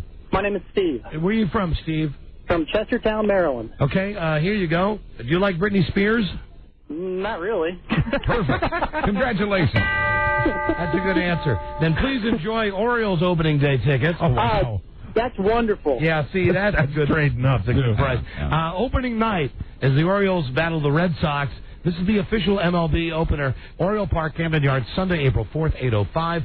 Season tickets on sale. Now, don't bother calling because I'm telling you, it's constantly busy at 888-848-BIRD. Yeah. Enjoy. Don and Mike, thank you. You guys are great. Thanks for listening to the show. We appreciate it. Thanks a lot. Hold on, you fool. When we come back, do we have funniness for you, Mike? Get ready, and all of our listeners get ready, because we very rarely do this at this point in the show. Okay. We're going to have Dude Walker on. Oh, good. Robbie and I have got over 60 brand new rejoiners ready. That is fantastic. I've been waiting for this for a long time. And if you've never heard this before, Dude Walker is our voice guy. He's the guy who does these things. Two solid men who work with their hands for ye. Don Geronimo and Mike O'Mara. And the thing that's great about Dude is he has the distinctive voice. He's got a great radio background. He's got a great instinct for radio. And he will read anything. Yes. He's not one of those voice guys we've had him read bad words before. Mm-hmm. And I think and he's also a one-take guy. He's the kind of guy that can come on a live radio show instead of being in a recording session somewhere. And we still got Goddammit as number. Yeah, I went back and forth, but I thought we needed it. Yeah, of course we need Goddammit. I still say Goddammit. So we've got a whole bunch of these, and rather than do it behind the scenes where you can hear us going, no, do it like this or do it like this, we do it live on the air with Dude. So we'll go live to his satellite studio. Yeah, he's got to say the GD thing. I mean, absolutely. He does, I mean, right. that really, because you have to guarantee his place in hell. Goddamn right. We'll be right back. This is the Don and Mike Show. George Wendt, Angela Lansbury, and comedian Jeff Cesario. Good. And now, because everybody else in show business was out of town or in rehab, hey now, Hank Kingsley. Okay, good. No, your instincts are absolutely right. You mind? No. Just my opinion, but I think you want to go, two notes, but you want to go up on the second note. Kingsley. Don't Kind of a clarinet riff. No, B flat. Kingsley. You got the ear. You got it. There it is. The Don and Mike Show. Someone call for a doctor? Because here's Don Geronimo and Mike O'Mara. Thank you, Dude Walker. This is the Don and Mike Show. And I'll tell you right now, hold on, what did I do here? How do I get this back to, there you go, 1, 2, 3, there you go, there's the nice red button. All right. Don and Mike Show, heard in Burlington, Vermont right now. 96.7 WXZO. Harrisonburg, Virginia, 95.5 WZXI. Lake Tahoe, California, KTHO. And Kansas City, KCTE. I'm getting this information the best I can. Buzz, you'll want to tell your family. Yes, my mother-in-law will be thrilled. It's 1510 for Kansas City. KCTE. Almost off the dial. And the good news there in Kansas City, I've just been informed, we're not on today because they have Final Four basketball. Well, they got that part of the world. Yeah. So anyway, and remember, Julia Spiewak says, hold on, besides saying hello, she also says hello. And then she said, I am a visionary. She has selected Duke. Yes, she has selected Duke. To beat Wake Forest. Hi to those stations, and now hi to the world's best announcer. Here is Dude Walker. Dude. Oh, Dude, hi. Hi. There he is. Dude Walker. Now, Robbie, This is exciting, guys. I'm in prime time now. Yeah, see, we normally do this with Dude later in the show. Now, how come I'm not getting a lot of level out of Dude I don't know. Is it possible Dude could boost it on his end? I'm getting, Dude, you got to turn up your level a little bit. Want me to boost? Give me hold on. Turn it up. Yeah, boost it. Crank it. Crank it. Lower activate. Here we go. Put some juice in the cans. Here you go. Okay. Yeah. How about this? Oh, okay. Hey, better. Yeah. There you are. Okay. Now, Dude Walker. Well? Okay. Let me see. Besides, what did I was talking to? Oh, what's the guy's name? Got it. Joe Cipriano. Oh yeah, another Q107 guy, right? Right. When is Dude? When is the Q107 reunion? It is about a month away. It's, in the middle of April.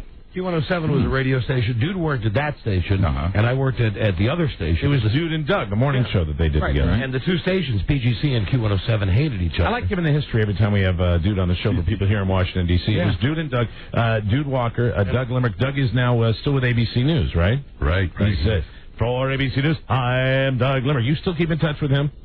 Sure, we're best buds, and we see each other all the time. And we'll be sort of co-hosting this reunion we're doing. It's blossomed into this wonderful thing we're going to have. Well, is Sandy coming? Is Sandy coming to it? Sandy Weaver? Yeah, I think so. I don't know. I have not heard back from her. Please tell her I said hi. I'll do that. I love her. She's great. She worked with us at WAVA. And he's a pro. And is Uncle Johnny coming? Oh, I know he's coming. You tell Uncle Johnny. He was the first person to RSVP. You tell Uncle Johnny that my message is the same to him as it was in 1979 when I was hired. I'm going to kick your ass in the race. And you did. Uncle Johnny.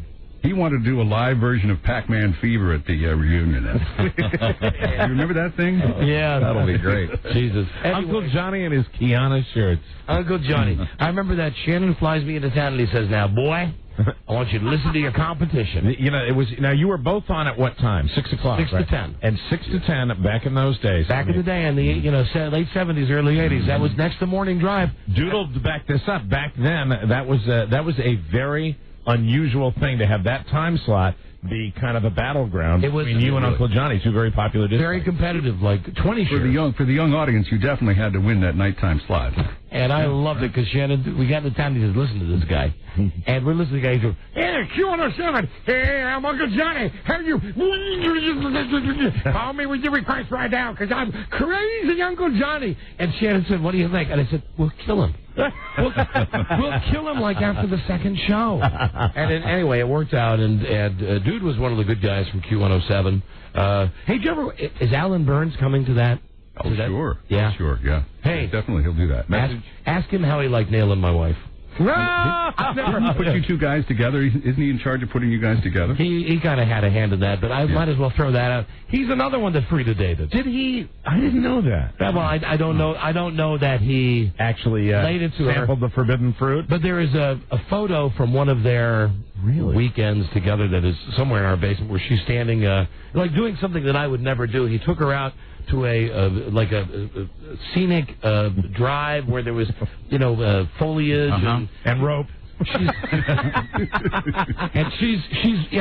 bound. Duct tape. She's bound on a rope, and she has a sign around her that says, please save me. No, it's one of those pictures where you take a girl up to the mountains and you say, pose for me. Isn't this lovely? And I only saw the pictures where her clothes were on. Oh, my. Well, that's not too bad. Anyway, well, tell him I said hi, too. I'll do that.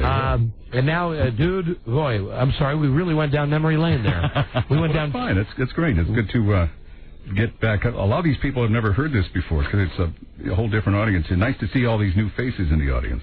Yeah, we're not that old, man. So Dude is normally, when he comes on to do this, as I mentioned earlier in the show, we wanted to move it back today to give you a chance to hear him. Dude, have you read the material?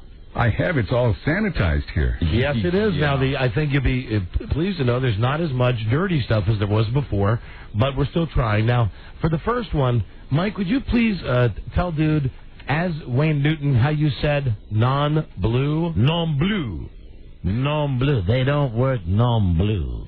Or we do work non-blue. Yeah, we do work non-blue. We're now working non-blue. You want me to do that nasal? I hope not. No, you just say that. You do it the way you do it. But the pronunciation is right. I probably non-blue. It can be all you. Just go non-blue. Very fine. Okay. Gotcha. Yeah, ready? Are we rolling on that? We're rolling. There? We're rolling. Here we go. Working delightfully non-blue, Don Geronimo and Mike O'Mara. Let's go right into number 2.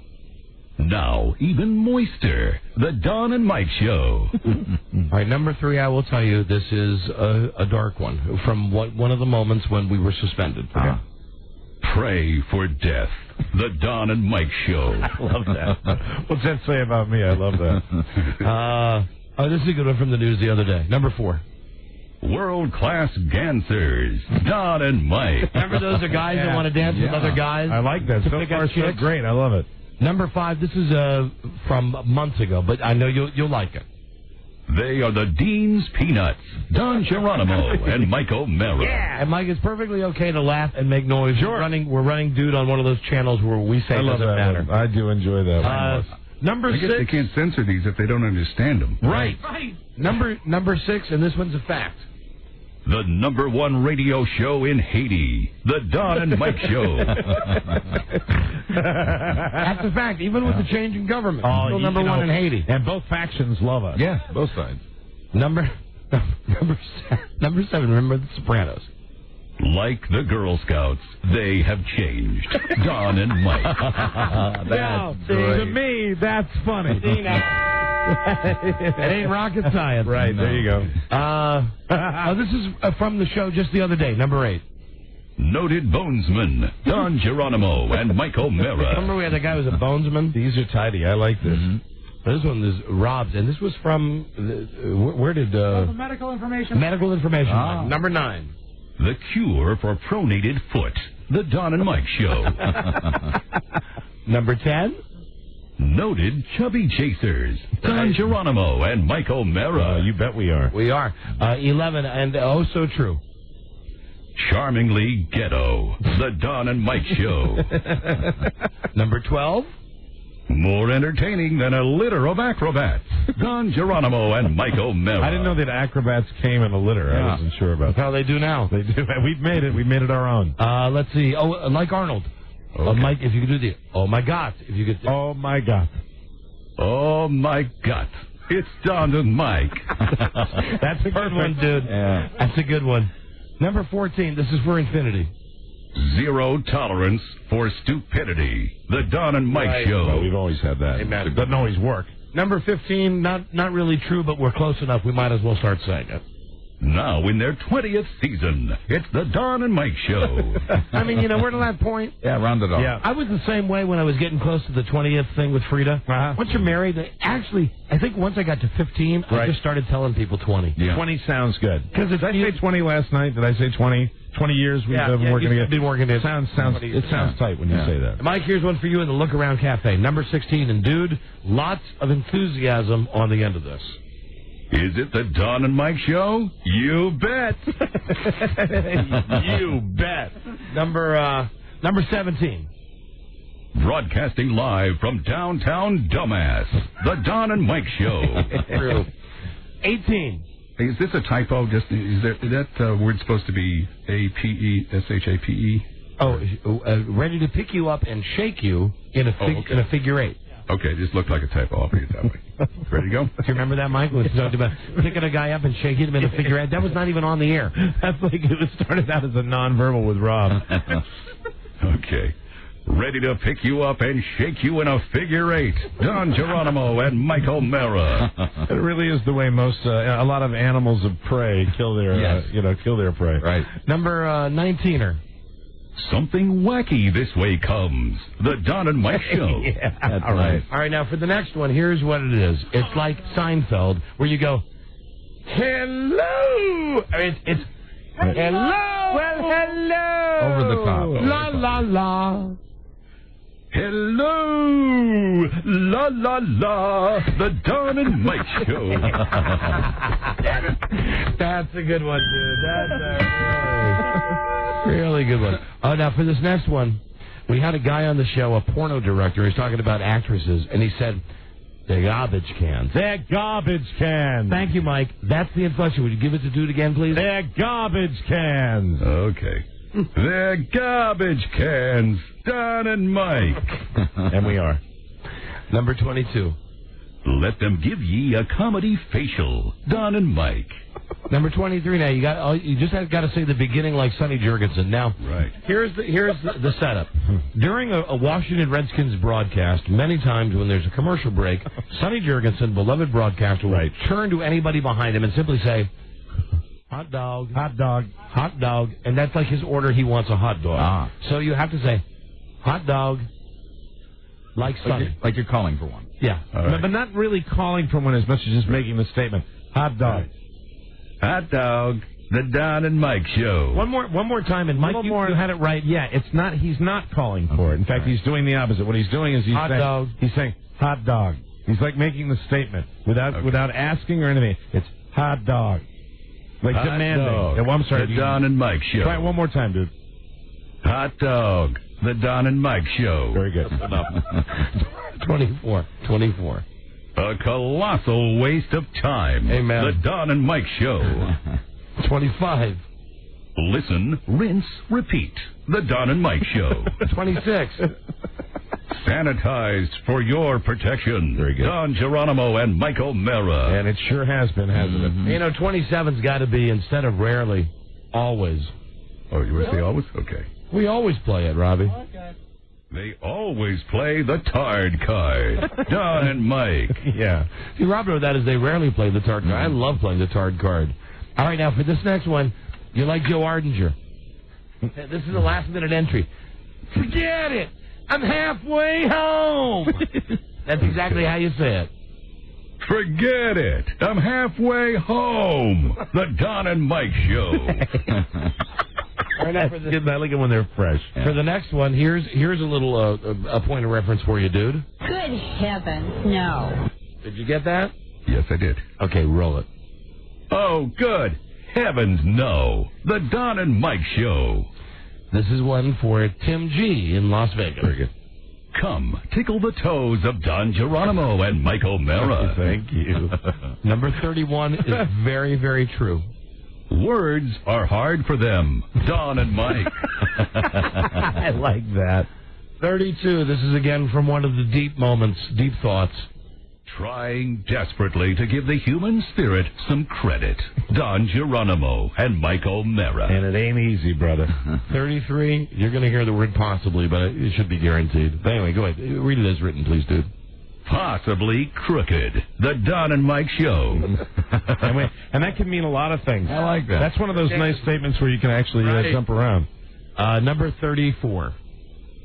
Be a dear and listen to the Don and Mike Show. That's for you, Rob. Number 35, this is for Infinity Broadcasting. Now operating with a 7-day delay. The Don and Mike Show. Again, for Infinity Broadcasting, number 36. Reluctantly, here's Don and Mike. My phone rang in the middle of that. I think there you go. Need to do that again. All right, that's okay. And remember, this is because... I don't know how I'm going to shut this. Let me put the phone Take the call. outside. Just take the call. Right. Maybe it's Uncle Johnny. I'll just answer it. Hey, man, it's Uncle Johnny. You tell Don I'll kick his ass. 20 years later. Hello, Q107. Sandy Weaver on the line, everybody. No.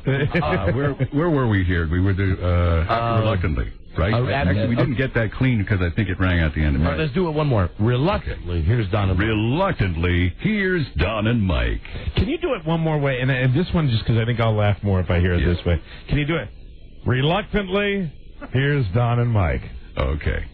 Reluctantly, here's Don and Mike. Bingo. That's how you do it, dude. Yeah. 37. The comedy stars of the Alan Line Radio Funhouse.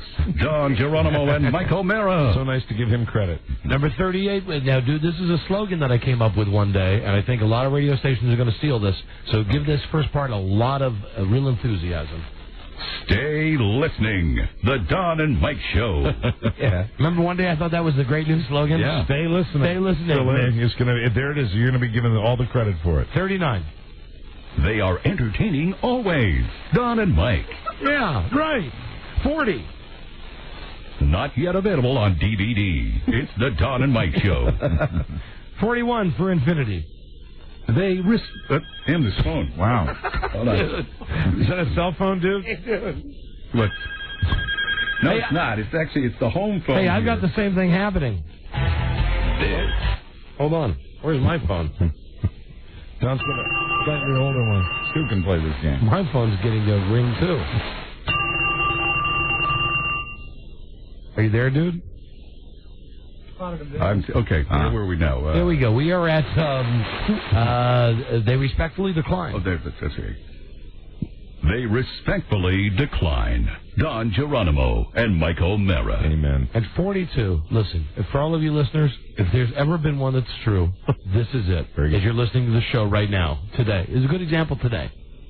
Proof that comedy doesn't need to be funny. The Don and Mike Show. I love that. That's perfect. I'm going to put the phone outside the studio here, otherwise we may He's having a little problem with his own phone. So are we. Hello. Hello, it's the Big Voice Club. Hello. Hello. Oh, hi, Julia. Hi, honey. Your daddy's right here. Number 43, dude. Okay. Oh, I don't have numbers on it. So where would you leave? Oh, that would be the Hot and Hairy Bear Studs. There we go. 2 hot and hairy bear studs, Don and Mike. And next it's Masters of the Taking Touch. Masters of the Taking Touch, Don and Mike. Okay, next. Wait till you hear what they done did. Wait till you hear what they done did. The Don and Mike Show. Bingo. Yeah. Right now the one about the dirt. Broadcasting from the right side of the dirt, the Don and Mike Show. We're alive. Now the next one, Mike, would you tell them how you say goodbye when you're Michael Jackson? Okay. Bye. Bye. Could you say goodbye? Goodbye. That's it. Okay. Goodbye, the Don and Mike Show. Thank you. That's very nice. You're about as far on the octave register from Michael Jackson as any human being do, but it's great. Yeah. For the next one, thanks. When you announce Bacardi Limon, here's how we'd like you to pronounce it. Bacardi Limon. Okay, now that's Tony, our engineer. Bacardi Limon. This one is a tribute to him. Smoother than Bacardi Limon, Don and Mike. That's it. Mm-hmm. We'll do you proud every time. They will do you proud every time. Don Geronimo and Mike O'Mara. That's, of course, our tribute to Loretta Lynn. The day we were trying to figure out what the slogan is for Crisco. Right, do you proud every time. And this next one I just want to dedicate to Baltimore. Syphilicious, the Don and Mike Show. 51. It's the sacred time. The time for Don and Mike. Number 52 is just for a special listener. Keep the secret, my precious love. The Don and Mike Show. And you know who you are. 53, Chief. Thanks for listening, Chief. It's the Don and Mike Show. I don't know if we fully explained that. When we were in Las Vegas last weekend. Yes, this was, I think, born of a late evening. The whole weekend, it was...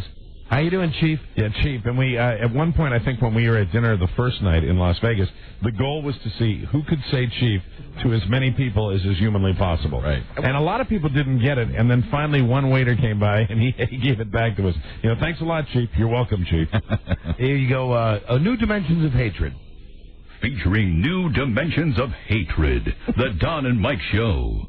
And for the next one, when you say tough guys, say it like Larry King. Tough guys. Oh, yeah. Tough guys. Don Geronimo and Mike O'Mara. Good. Number 56. This is funny. They share common interests. Don and Mike.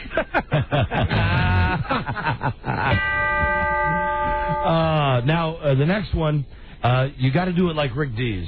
And when he got fired from Kiss FM, we played endlessly this tape of him where he said, I bet something really good is getting ready to happen to you today. That's the delivery. I bet something really good is getting ready to happen to you today. Thanks to Don Geronimo and Mike O'Mara. That's a tribute, of course. Yes. 58 is great. That's a good one, Rob. This is from Robbie. Obey them, or they will choke you out. Don and Mike. I like that, Rob. Choke you out. PG. Here we go. 59. Rated PG. Pretty good. The Don and Mike Show. Pretty good. How you feeling, Charlie? Charlie's fine. Number 60. The station should just have this one, run this one over and over. We apologize in advance for Don Geronimo and Mike O'Mara. That should cover us. We're very excited about that. So. I'll tell you, this next one comes from a box that has a Chinese toy on it, a Japanese toy. So it makes no sense, but for Rob, it's very funny. They brings you very best wishes. And may Happity and Happy Hawks be with you forever. Don Geronimo and Mike O'Mara. You don't have to know it to laugh at that. That's good. Number 62, I believe this came up on yesterday's show. They only hit you because they love you. Don and Mike. 63. Yes, and this one I mean. promoting voluntary sterilization. The Don and Mike Show. We're almost done here. 64 for the lawyers. Now made funnier by the Infinity Lawyers. Yeah. It's the Don and Mike Show. Bingo. Hey, dummies. Yay. A 65. Love toy. Like a love toy for your ears. The Don and Mike Show. Hello. And then, if you wouldn't mind, the standard, God damn it. Certainly.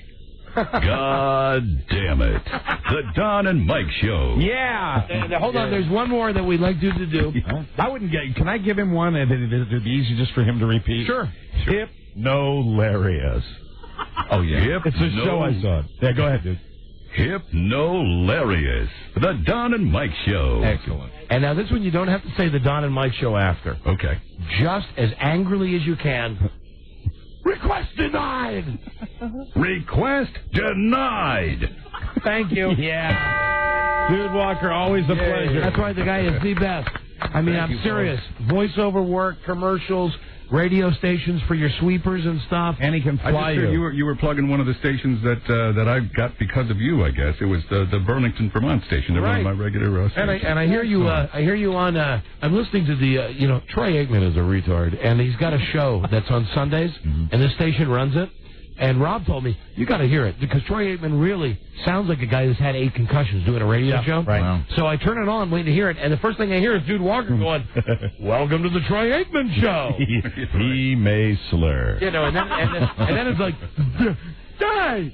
Singing Troy Aikman. What about Terrell Owens? But he's got a great lead-in with Dude. Yeah, and it's Dude Walker doing the voice. Anyway, Dude, you're the best. You're a pro. Have a great time at the Q107 reunion. I will. Thank you, guys. All right, pass along our best.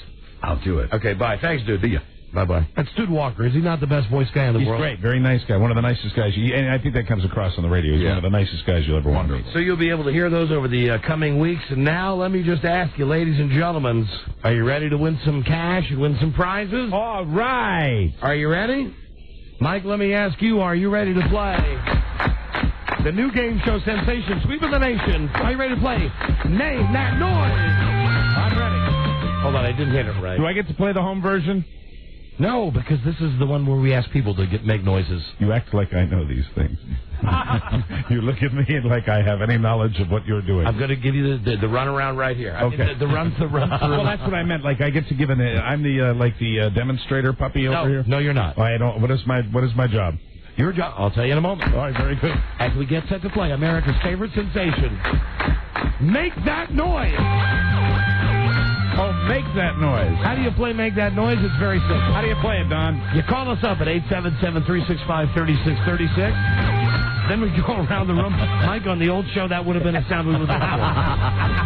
I was just lifting my legs. So, for instance, you've got a cell phone, you've got a cordless phone. We put 30 seconds on the clock, and we say, I'll tell you an easy one. As we go around the room with all of us, toilet flushing. All right. You run to the toilet. If we hear the toilet flush in 30 seconds, congratulations. The next person will give you another sound to make. And this is not to make with their mouths or anything. This is actually the legitimate sound that you are looking for. Correct. I will tell you some of the things that I've already thought about in advance. An alarm clock going off, a doorbell, toilet flushing, a car horn honking, breaking glass, wind chimes. I got a great one. Okay. Self-inflicted gunshot. Oh, that's not. That's only if Jason Williams. Well, although it wasn't self-inflicted. No, he and unfortunately was playing with a gun and blew away a limo driver. Oops. And then got all of his friends together. Right, to wipe down the gun and say, "Hey, what happened? What happened?" Yeah, I was watching him on my red wagon. I was watching him on TV today. That's on Court TV. Oh, here's Jason Williams. Hey, what happened? Watching him on Court TV today just looks as guilty as sin, because all these people are up there saying that when he shot the guy, the first thing he didn't say was call 911. It was we got to wipe the gun off, and everybody's he panicked, and I think it was probably accidental. That's the way it looks. So he's sitting in court, and he's got, a gigantic cross on his lapel, like that's going to do it.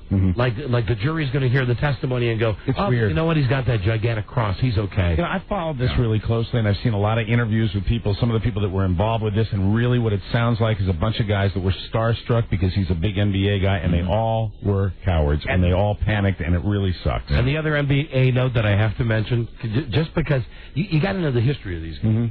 Jason Kidd of the New Jersey Nets is a famous basketball player. He played for Phoenix before. They've been to the finals. What was it, 3 years ago? He beat up his wife. Is that what happened? Yeah, he beat up his wife. So now, if you notice, he's in a Nike commercial where he's walking up and down the court, and I think it's John Thompson who's doing the voiceover going, "You can be whatever you want to be. Jason, be whatever you want to be." And then he looks up into the stands, and up on the big screen, it's his wife. It's his wife, and she goes, "Jason." Oh, man. Jason. And then they show him, he does the thing when he's at the free throw line where he goes and blows her a kiss. And you know what that is? That's not to sell tennis shoes. That's to fix the guy's image, because everybody wants to forget the fact that he beat up his wife. It's really all interrelated, you know, when they're trying to change the image, sell their product, and eventually turn us all into food. Wouldn't it be great if you hear, "Jason, the game is coming to you. Jason, you're wearing Nikes. Jason, you hit me. Jason." They probably wouldn't put that in the final cut. Doesn't happen. Mike, here we are wasting time, but we should be asking our listeners, make that noise. Can you? Can you make that noise? Hey, can you make it? And it's a theme song, Mike, that I think is very catchy as well. I love this theme song. Make that noise. Make it. Make it on demand. Come on, make it. Come on right now. 877-365-3636. Get ready for Game Show Crazy next. Very good. With the, Rob, hold on. How much time is left? It's time to play Can You Make That Noise? Fade it. I was going to wait for it to end, but it goes on. Call now. We'll be right back. Phone Jeopardy. It's the Don and Mike Show. The swearing, Paul. There, I said it. The profanity bothers you. It has no nobility. These are slum kids. I was a slum kid. Incidentally, you're listening to a conversation between a member of the FCC and one of the broadcast guys. I'm not sure if it's Mel Karmazin or John Hogan. I don't know. But anyway, the lady from the FCC, just let it roll here. Everybody talks like that. They do not. What do you think I say when I go to the feed store in town? "Oh, now, Wally, give me a bag of that effing pig feed and 10 pounds that bitchly cow corn." And the bank, do I tell Mrs. Bollinger, "Oh, here's one big bastard of a check. Give me some of your Christing money"? Now she dropped all the... Look there! She dropped See what you made me do? She dropped all the fines. The Don and Mike Show. The daytime Emmy Award-winning Don and Mike Show. Yeah, from Washington, D.C., your Blackbird. Oh, yeah. From Howard University. You love me to Blackbirds. Oh, but enough of that music. Right. Let's get to the theme that everybody's requesting now. More popular than American Idol. Name that noise. Make that noise. Right. It's time for Can You Make That Noise? Make that noise. Now you're calling it, just so you know how I am about the details. Is it Can You Make That Noise or Make That Noise? No, it's Make That Noise, because if you don't make the noise, you're gone. Make that noise. Right. All right, Robbie, we got our timer ready? You got 30 seconds. Here's the deal. You win a prize if you get the first prize, if you get the first noise, right? Which will be an easy one. Okay. Then the second one will be a harder one. The third one will be the tougher one. If you get all three, you'll win $100. Very exciting. If not, you get prizes. Let's play Make That Noise. Here we go. Hello. Mike, Don and Mike Show. Hello. Don and Mike, how you guys doing? Are you at home? Yes, I am. Okay, 30 seconds starts when I tell you. The sound is a toilet flushing. Go. Toilet flushing. Toilet flushing. He nailed it. Okay. He nailed it. He got it. Well done. Mike, restart him with another noise. You've already won a prize. Okay. Are you ready? Yeah. 30 seconds starts now. The sound is starting your car. Oh, Jesus.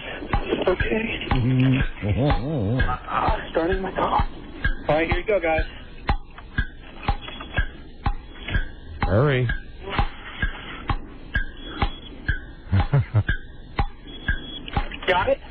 I hear beep. I don't hear the car starting.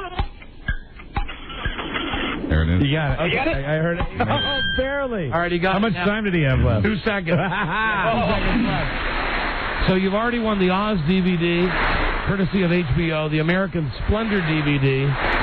That, you can get that wherever DVD and VHS or videos are sold. Now, Buzz, if you got a tough one for him? Yes, I do. Okay, following up, flushing the toilet, starting your car.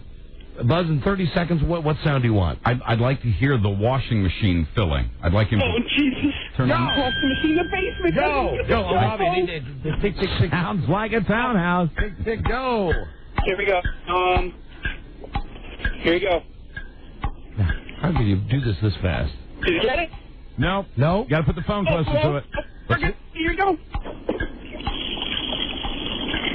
Sounds like it's some sort of water. Is it the washing machine? That was the washing machine. I went all the way to the basement.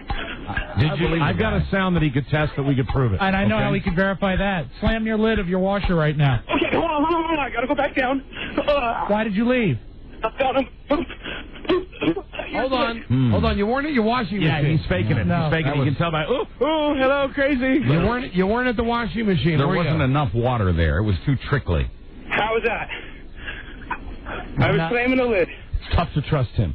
I don't trust him. He was too far away. I say disqualification. No, but I'll give him the Oz DVD and the American Splendor Come on, I DVD. ran to the basement. Tough ass. Hello, Don and Mike show. Hey, unique contestant. Ready to play and make that noise? You're in your house, right, sir? Are you in your home? I'm in my home. Beautiful. Let's go to Buzz for the very first sound this time. Again, you get 3 in a row. You win $100. For each one, you'll get a prize. Buzz, what is the sound? Should be the easiest one. First thing we'd like you to do is turn up your television really loud. Oh, TV, got it. Okay, just turned it off, and I got it right here. All right, that's a good one, Buzz. That's a good starter. Booting up. Come on. Here we go. Time running out. We're going to take a break. That's it. Okay. You got it. All right, congratulations. Congratulations. You've got Ozfest tickets. All right. Ozzy, Judas Priest, our favorite boy band, Hatebreed, at Nissan Pavilion, July 18th. Get your tickets now online at NissanPavilion.com. Okay, I'll go second. You want to go second? I'll go second, Don. I think you might have tougher ones tonight. You ready, Mike? I'm ready. Are you ready, sir? Yep. 30 seconds.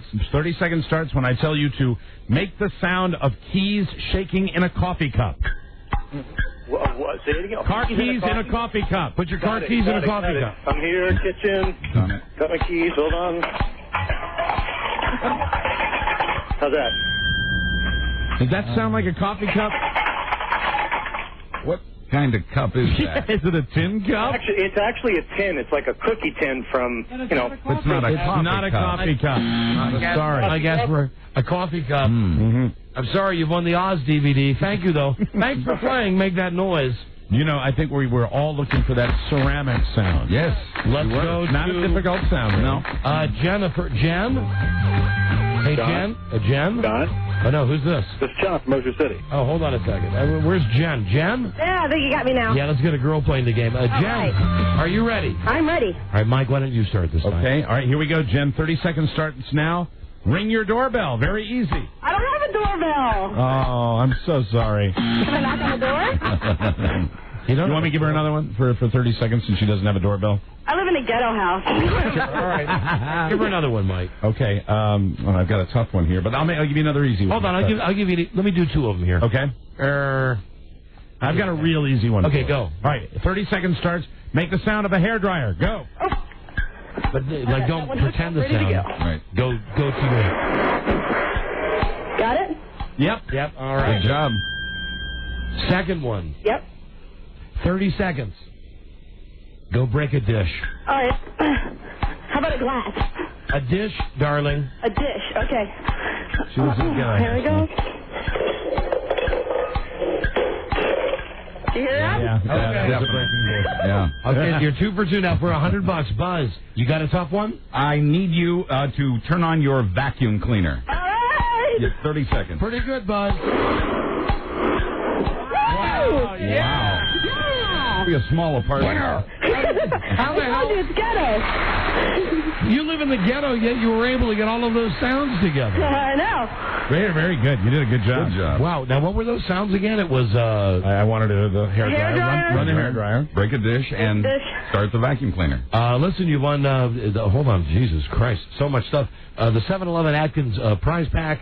You've also won the Ozfest tickets with dinner at Hooters. Check out the new menu items at Hooters, Cure for the Common Restaurant. And you win $100 because you got all three. All right. Thank you so much, guys. You're welcome, Jen. Hold on. Now, this next one, let's make it tough. Okay. All three of us will start with tough ones. All right. And I'll tell you, I got one here. That's the ball bustiest. Let's go to Fernando. Okay, Nando. Hey, Nando. Hey. You ready to lose? I'll try. I got a tough one for you. Fernando, 30 seconds. Test your smoke detector. I can. You can't. You have none? I am in my car. You what? You what? I'm in my car. He lives in his car. No, he doesn't live in his car. He's in his car. Okay, I tell you what. I'll give you a chance to redeem yourself. 30 seconds. Drive into a pole right now. Come on, you're killing me with that. Let's get somebody who's not in their car. Richard. Yes. Richard. I'm not going to do the smoke detector. 30 seconds. Are you in your home, Richard? I'm in my home. I'm in my bedroom. 30 seconds. No, leave me alone. Oh, God. 30 seconds. Break a light bulb. Oh. Now, that is a very distinct sound. Break a light bulb. Richard. Are you unscrewing? Yeah, I'm unscrewing the light bulb. All right. You got 19 seconds. Did you hear it? I did. I'm giving it to you. I heard it. Really? Yeah, I heard it. Yeah. All right, I'll give it to him. Congratulations. I got a question for you, Richard. Did you break it on carpet? No. Okay. All right, who wants to go next? Mike, Buzz? I'll go next. Mike. Son. All right, Richard, ready? Yeah. I want you to squeeze out an entire plastic container of mustard. I don't have mustard. Something plastic that's a condiment. Anything that you can make that sound with. You know, like the fart sound. Like go to your refrigerator and get ketchup or anything. I think it was a squirt bottle. You know, Hershey syrup. Yeah. Richard's fun. Come on, we got to walk you through this bit. We've got 13 seconds. I tell you, that's why name that noise is a hot game. I don't have mustard. I just have curry. Are you there? Don't hide from your feelings, Richard. You're a big loser on the Don and Mike show. Oh, crap. Yeah. Horrible effort, Richard. All right, goodbye. Let's try, how about Jim or so? Jim. Hello. Howdy, where are you calling from? Linden, California, about 50 miles south of Sacramento. Are you in your home? Yes, I am. All right. I still like this one. 30 seconds. Test your smoke detector. I like that. That's an easy one. It's got a button you press. Winner. Bingo. That's it. That's winner. Congratulations. That's a good one. That's a tough one. Now we need two more tough ones. Mike, how about Buzz goes next? I'm ready. Buzz. Go to your microwave oven, set it for 15 seconds, and let us hear it beep. Okay. That's good, Buzz. You know, I had slammed the microwave shut, but that's even better because you get to hear the beep, beep, beep. And it burns up half his time. But I hear it running. So do I. This guy's good. Mike, you got a good third one for him? I do. Winner. That's it. Good job. Winner. All right. You're the best at this. If you can do Mike's, then you're going to win the $100. Okay. Mike. All right. Ready? When the 30 seconds starts, go throw a sneaker or a shoe in your dryer. Go. Or go. Oh, I need the tick-tock. Tick-tock. Tick-tock. Tick-tock. Start the dryer? No, throw a what? Yeah, you run the dryer. Put a sneaker or a shoe in the dryer. Run it, yeah. Let us hear it tumble. There's other clothes in there, but can you hear it? I heard Hold the on. thump. No, I can't. Put the phone back down. You have 15 seconds. Start it again. Okay. You're being difficult. I am. I think he's a winner. There's other clothes in there. It's banging around. I think he's a big hairy winner. I think he is. Okay. Well, hold on. then if Mike, if you're undecided about that one, I got another one for him if you want. So do I. I got a million of them. I got this. I got a real good one, Don. All right, go ahead. Okay. If that's not because you're in that part of the house now. Okay. I wasn't convinced on the sneaker in the dryer. What I want you to do now is put some ice cubes in your blender. As easy as it gets. Oh, God. Go back Thank down. you. Go back down. The kitchen should be near the laundry room. I'm just glad he has a blender. Here he goes.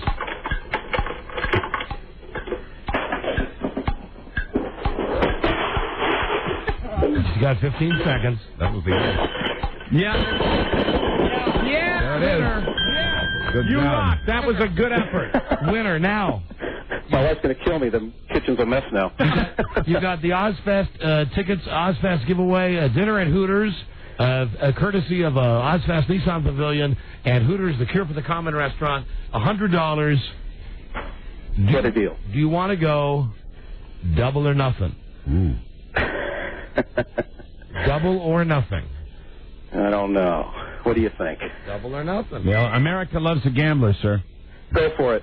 Yeah. Just go for it. I like this guy. And I like you. And it ain't a hard one. I like you. 30 seconds. You're funny. I'm tired. 30 seconds. Go out and honk your car's horn. Okay. Hey, listen to that. So that'll be double. He'll win 4 tickets for Ozfest. He'll win $200. Good gamble. Bing! Wow, that's quite a horn. Is that guy good? Is that guy good? And Mike, that's why we play Make That Noise. Make that noise. That's great. A Chuck Barris production. Now, we have some good stuff there between the three of us. Yeah, we did. And it's kind of unlimited. Mm-hmm. We had the toilet flush. We had the breaking glass. I had the breaking of a light bulb. Testing the smoke detector. Keys in a coffee cup. Yep. Hair dryer. Breaking a light bulb. You had that sneaker in the dryer. Buzz had The microwave scam. the great one. That was good. To make your microwave go for 15 seconds. Yep, that's right. Fantastic. Well, my friend, you win $200. Wow. And the double giveaway to Ozfest. Have a great time. And thank you for listening to the show. Oh, always do, my friend. We appreciate it. Hey, what's the game show that's sweeping the nation?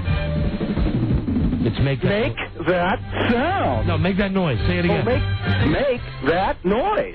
Yeah. You missed your cue on the music. All right. Well, what are you going to do? Yeah, well, he was out of breath. What are you going to do? Hey, thank you, my friend. Okay, Doc, thank you. Hold on. Good game.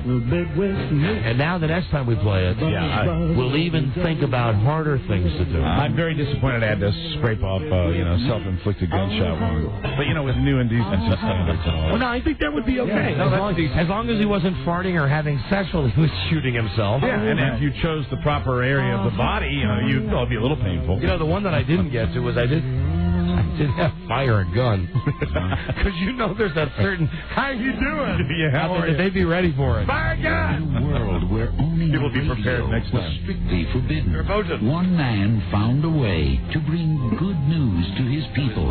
It's me. He made it There's up. all kinds of awful ones. Yeah. Make a dog cry. Oh, no, we don't do that. No. No, I'm just telling you. Yeah. Now that we're done with this, I'm telling you some of them I had written down. You had to do the self-editing. Make a dog cry. Right. Suffocate the cat. That type of stuff. No, of course. I have bang pots and pans until a baby cries. You didn't use the one I suggested. Is make a child claim he's disillusioned. Turn on a porno. Good Buy a paper, you'd be able to tell that right away. Wind chimes. That's kind of faggy. Wind chimes. Drill your own teeth. All sorts of things we had. Yeah, power tools. Yeah. There's an entire area to get into. That was on my list. The next time we get together and play Make That Noise. Yeah. Music. Wow, wow, wow, wow, wow, wow, wow, wow, Right out of the wow, 70s. wow, wow, wow, wow. Buzz. Yes. Buzz, what's your lead story on the news and the comments today? Today, the temporary insanity defense is old hat. Today's wife killer uses the rough sex defense. Hey, stay tuned, Robbie. Stay tuned for news and comments coming up on the Don and Mike Show. Mike Show. I can't say anything. I'm thinking about Rob having a Dude. Here's the Don and Mike Show. What's the word from Planet Crackpot? The Don and Mike Show. Moving faster than the speed of justice. The Don and Mike Show. There we go. Buzz Girdley's News. Buzz brought to you by Verimax. World's #1 sexual pleasure performance enhancer. #1 it really works. Someone called for a doctor? Yeah. Doctor developed, clinically tested, and patented. Verimax. Get it at retailers nationwide. Call 1-888-TRY-VMAX. And now with news and comments, here is Buzz. Hi, Buzz. Hi, Don and Mike. Today's modern wife killer doesn't use the temporary insanity defense much anymore. Today's defendant uses the increasingly popular rough sex defense. Hi, this is Wolfram Juracek. Is it Wolfram? Was he involved in that defense? I don't know. It just seems to me that he might fit the profile. It is this defense that Larry Vogt of Rochester, New York, explains his wife's untimely demise. He's facing second-degree murder charges for suffocating the missus, but he says she had signed a consent form in front of a witness saying he could do anything he wanted during their sexual encounters short of breaking her nose or giving her a black eye. Quoting the accused lawyer, she wasn't supposed to die. This was a sexual thing. Police found Larry's wife in a car. He was driving with a busted taillight. She was wrapped in a mattress pad bound with duct tape next to a can of gasoline, some charcoal, some lighter fluid, and some rope. Still, a good time was had by all. Hey, who else is turned on? Oh, God. Am I the only one? Stop. Am I the only one that thinks? Larry. Am I the only one? Here in the Virginia suburbs of Washington, D.C., local officials going to jail for stealing nearly $40,000 of the town's money to buy hookers and to soup up his BMW. Michael Aguija was the head of information technology for the town of Leesburg. But Michael has an explanation. What is it? He says he's been diagnosed as a sexual addict because of the tumor that was removed from his brain a couple of years ago. It's not a tumor. Isn't that the Michael Douglas defense? Yes, only he didn't claim a tumor. Yeah, Michael Douglas just said that he is addicted to sex. He's a sex addict. He didn't say that he has a tumor that makes him have sex. Aren't we all sex addicts in a way? Or shouldn't I mean, or yes. some of us, especially if you have a sex tumor. yeah. I just want this sex tumor taken off of my brain. Michael says his hormone levels skyrocketed after the surgery to remove the tumor. He says he saw a therapist about his problem. My headache is gone, and you are beautiful. Quoting another city official, I don't accept his explanation. His kids were home when they took Daddy away in handcuffs over the weekend. Oh, that's too bad. Oh, that's always good. I mean, well, it's good if the daddy's a bad guy. Yeah, I mean, I feel bad for the kids. Sure, is what I'm saying. we always but do. let him see what's going on. Mm-hmm. Did you see that dude? There's some dude that was supposed to be in jail in Pennsylvania, and they've been looking for him, like even on America's Most Wanted, for over 20 years. And finally, they found him in California. He had been living in Mexico for 20 years. He had like a 24-year prison sentence in Pennsylvania. Okay. And they put him on America's Most Wanted, and some of his family members turned him in. The guy's living with his new family somewhere in California, didn't change his name. When the U.S. Marshals came up to his front door, they knocked on the door and they said, hello, is this, Billy Bob bad news? And he said, why, yes, I am. How are you? And the report, they made a point of saying they arrested him in front of his children, and he said to them, I'll see you in 2.5 years, because that's how much time is left on his prison sentence. Wow. But he doesn't have to go back and serve the whole thing? I guess not. And he still lived the whole time under the name Mike Ramey?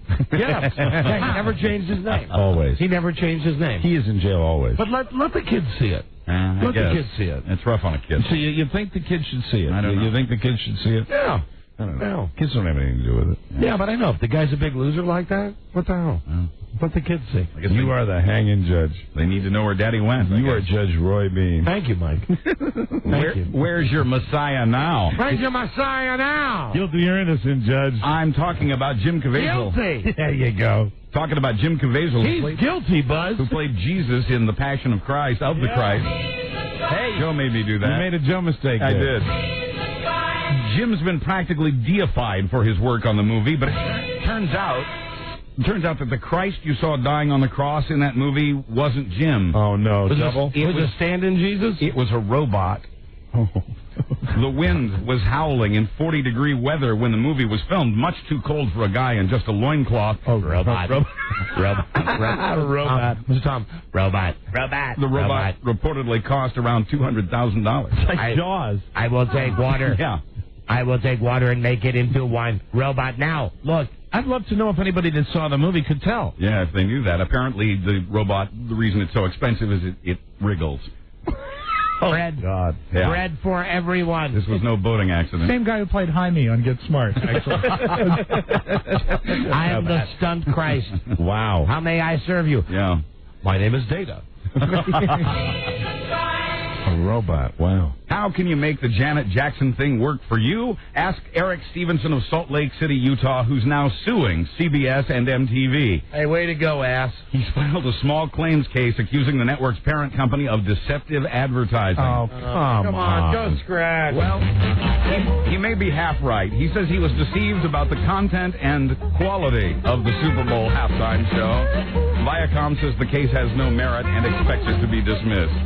You know, that's the kind of thing, really. Yeah. I wish there was some sort of way to prevent these kind of like lawsuits. a safety valve, so something like that doesn't. You don't even get it filed. They're called judges. They're supposed to decide what's reasonable and what isn't. But even before it gets to a judge, because it's still costing us money if it gets to a judge. I know. Something that they have in other countries, God, and I hate saying this now about America in so many ways, but in other countries they have rules, and here's the rules.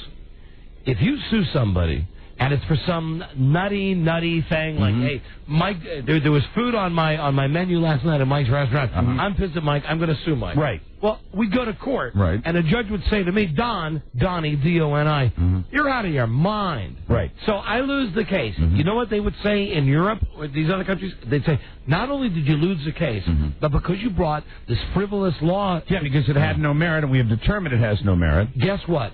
You're paying all of the legal fees for everybody. Yeah, not just to the guy you're suing, but to the taxpayer. Yes. Now, once that is adopted in America, right, that's when you have people stop suing people because, hello, I went to McDonald's and the coffee was hot. You know, seriously, and that would take care of the problem. Yeah. It's simple, it's overly simple, Makes and sense. it's effective. Absolutely. Yeah. I mean, trust me, we've been there. You can sue anybody That's right. for anything.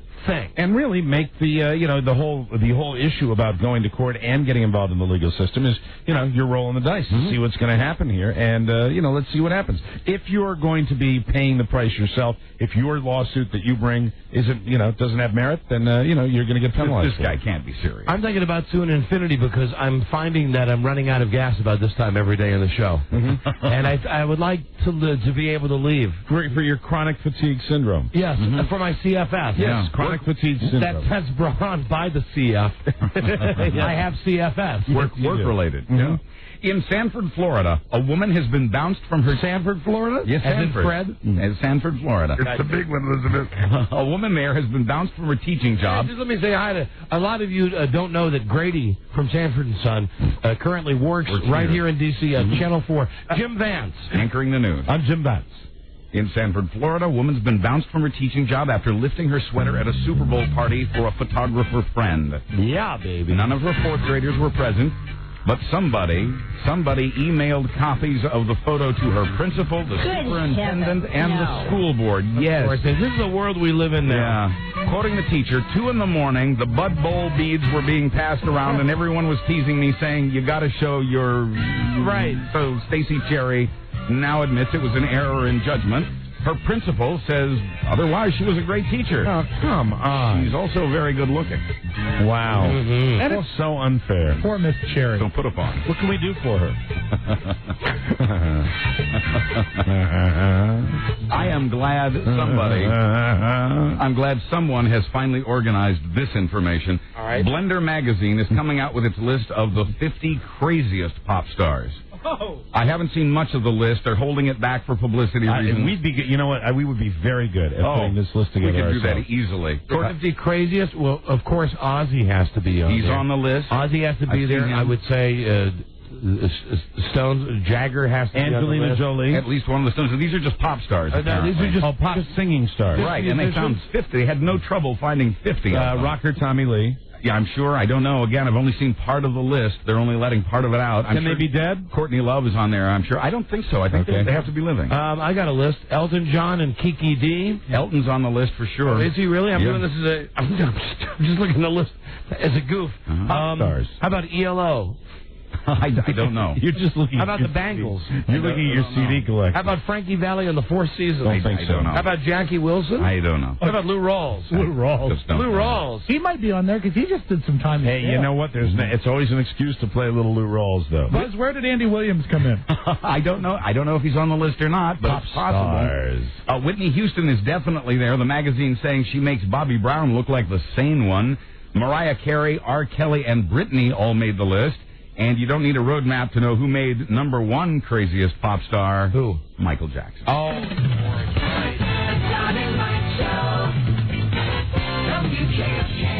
Oh, there. Man, I love this song. There it is. Yeah. Let me just remind everybody that Lou Rawls is a great man with a great voice. United Negro College Fund. Amen, brother. Rob donates all the time. It's 6:25. Never find.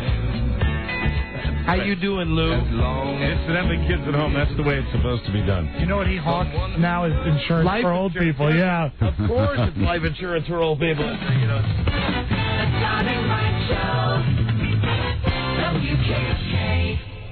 I keep hitting the wrong button. Hi, this is Lou Rawls. I'm not a paid. I'm not a paid spokesman. I'm not a paid spokesman. You know, if you're going to do your Lou Rawls, you got to do it down here. But Mike, all of my black voices sound like this. Hello, this is Lou Rawls. You'll never find. I'm very limited. I don't have your range. All right, you go ahead. All right, you do it. Because all right, you know me, if it's a black guy, it'll be all of my black guys sound like Robert the Mailman. Watch, I'll give the jingle this time. Well, hello. This is Lou Rawls. You know, life insurance is too expensive. That's why I'm here, and I'm not a compensated spokesperson. That's it. I am simply telling you because I care about you. In fact, I love you. You'll never find. Oh, yeah. Yeah, once in a while. There you go. Once in a while. Smooth like Lou Rawls. There you go. Someone who loves you. Yeah, baby. I love Lou Rawls. Yeah. Very smooth. Very smooth. What'd you say? Very smooth. Yeah. Buzzy's not a Scotch. Oh, I think he is. You cannot buy this kind of publicity. Delta Airlines accused of losing Alzheimer's patient. Oh, yeah, hold on. Let's stop there with that. That's a good. That's a good tease. Yeah, that's a good tease. Who's this? This is a very special call. Hello, is this G. Gordon Liddy? Yes, it is. This is Regis Philbin. How are you? Hey, Reg. Was it him? No, I don't know. I don't think so. No such luck. The age is about right. All right, so Delta loses the Alzheimer's patient. Yes. That's next. We'll be right back. Is the Don and Mike Show. Love you, Marilyn. I think something good will happen to you today. Do you really? If I may, I'd like to share a few off-the-cuff remarks about a wireless company, Singular Wireless. Singular is the favorite of so many. I love doing these commercials. But we talk about Singular because only Singular has rollover. Rollover, baby. Don't get me started on rollover. I love rollover. And why shouldn't you? Rollover lets you roll over your unused anytime minutes from month to month for up to a year. Hey, roll over. It'll make your day, but remember, that's Singular with a C. Roll over, baby. Cingular. Never pay roaming or long distance. 1 or 2 year contract is required. So why wait? Hey, roll over. Why wait? See some people's friends at Singular. Visit them online at www.singular.com. Right on rock and roll. This is the Don and Mike Show. Gosh, I hate to interrupt. It's all been so incredibly fascinating and entertaining and instructive. Really, the time has just flown by. The Don and Mike Show. Cleansing your ears with a verbal enema. Don and Mike. I got one more roll. We just did a live commercial with rollover. Hey, roll over. You got to give me more leg room. Roll over. Yeah. Come on, Bubbles. Good little chimpanzee. Roll over. Hi, Buzz. Hi, Don and Mike. Well, we left off with the headline Delta Airlines accused of losing Alzheimer's patients. Right. That's a sticky wicket. Relatives of the 80-year-old man say Delta was supposed to have supplied an escort, as they commonly do, from Don, you are on the air, sir. You mean a hooker? Someone from the airline to escort the elderly man from one airport gate to another. That'd be a new cause we could get involved in, escorts for Alzheimer's patients. Hi, baby. Hi, baby. It took 24 hours after the man's expected arrival. Hi, baby. And the moment he was found wandering through a bus station in downtown Atlanta. You mean from Hartsfield? Several miles from Hartsfield Airport. Oh, my God. Poor Liddy. Oh, jeez, Gordon. Police took him to the hospital for kidney dialysis. The family says if that hadn't happened, the man would have gone into a coma. Poor George Liddy. Hi, I'm Cameron Gray, Operations Director. Don't blame me. I know, you fired him. The man told his family that he'd been crying a lot, but couldn't remember why. Aww. Oh, it's because you got fired from WJFK, G. Yeah, because he missed his escort. Hi, baby. Some parents in Wilmington, North Carolina are plenty steamed about a book their kids have been checking out from the school library. It's a fairy tale called King and King. In it, Is it a fag book? The lead character rejects a bevy of eligible princes before falling for a prince in particular. Hello. It ends with Prince Bertie getting married to Prince Lee. They kiss and live happily ever after. Quoting one parent, I was flabbergasted. My child's not old enough to understand something like that, especially when it's not in our beliefs. Our beliefs. The publisher says the book's aimed at kids ages 6 and up, and the publisher says that for some families, the book is acceptable. King and King. Oh, welcome to Will and Grace High. Yay. Always a bit of controversy in New York about gays and the St. Patrick's Day parade. This year, the controversy was sparked by the parade's executive director. Hey, Robbie, we're here. We're queer. We're Irish. Get used to it. Come on. Homosexuality is, quoting him, an illness. It can be treated. Oh, dear. End quote. He denies a report. You hit the bell. I'm like, no, I didn't hit the bell. No, that was God hitting the bell. Itself. Read the Bible. The man denies a report that he went on to say that they try to change kids, quoting again, to their warped way of life. We're here. Amen. We're here. We're Irish. Get used to it. And in Dayton, Tennessee, they're not just against gay marriage, they're against gays. Quoting a county commissioner, we need to keep them out of here. Where is this again? This is in Dayton, Tennessee.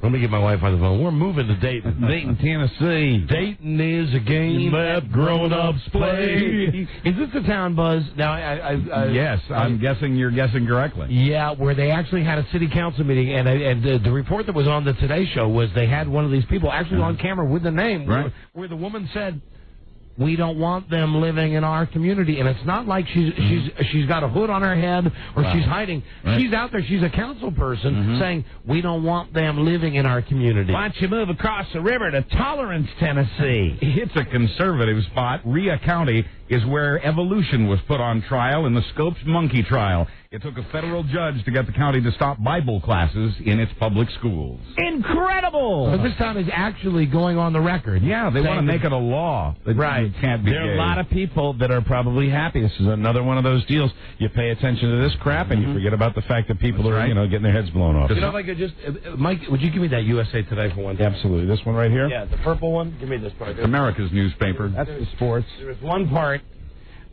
I know it's been said. Oh, we finally found the tape. We're here. We're queer. We're Irish. Get used to it. We're here. We're queer. We're Irish. I don't think I have it. Never mind. There was something in there that was relevant. Thank you. Okay. So here was this junk about shock jocks dialing it down a notch. No. Yeah, I read that. And then a lot when of you that going around. Then you hold on. When you get down, here you go. Now I know we've said this before, but I just want to repeat this again. This comes from University of Missouri journalism professor Tom McPhail. Okay. Quote, the United States is at war. Our unemployment situation is grave. People cannot afford prescriptions. Social Security is falling apart. And Congress and the FCC are focused on Janet Jackson's breasts and dirty words on the radio. Right. Making demons out of disc jockeys is not a classy move by the most powerful nation on earth. There are more important public policy matters. Amen. Yeah. Now there's one guy. Said. There's one guy. He's just some crazy professor at the University of Missouri. But way to go! You are Making good sense, my friend. Absolutely. So the head of New York St. Pat's Parade and that county commissioner in Tennessee are going to hate this story. A new study says that in 50 years, white people will make up less than half the U.S. population. Rob, don't worry, you'll be dead by then. Yeah, but you know what? That's not by weight. Don't worry. Let's think about this. By weight. What does that mean? God. The study says we hit the half-white, half-non-white point in 2050. Asians and Hispanics. Hold on, how many years do we have on top? How many years are we number one? 46 years to the break-even point. We have 46 years at number one? Right. I got to go home and reproduce. Oh, but here's the thing. You'd have to reproduce like a rabbit. Mm-hmm. Otherwise, I'll you know do what? the best I can. Now, hold on. How old is Bart now? 19? 50 and 19 is 69? I think he'll still be safe as a frail white man at 69. When I'm going to remember that forever. When the tide turns. How long are we on top? That is too funny. We got how many years, Buzz? 46 years till the break-even point. 46 years. Oh, come on, whites, reproduce. Oh. I'll be underground by then. Oh, God. Asians and Hispanics are expected to have the most dramatic population increase in that next 46 years, but America will also get older in the next 50 years, with nearly 1 in 4 people by that time being aged 65 or older. And we will be squarely in that category. Yes, we So will. you tell me in 50 years. And what happens if it goes up to 49% in 50 years? What happens in 51? I don't want to be struck by lightning, but what happens when being white means you're a minority group in America? Yeah, well, oh my God. Don has just collapsed. Yeah. Oh my God. Yeah, white man in America.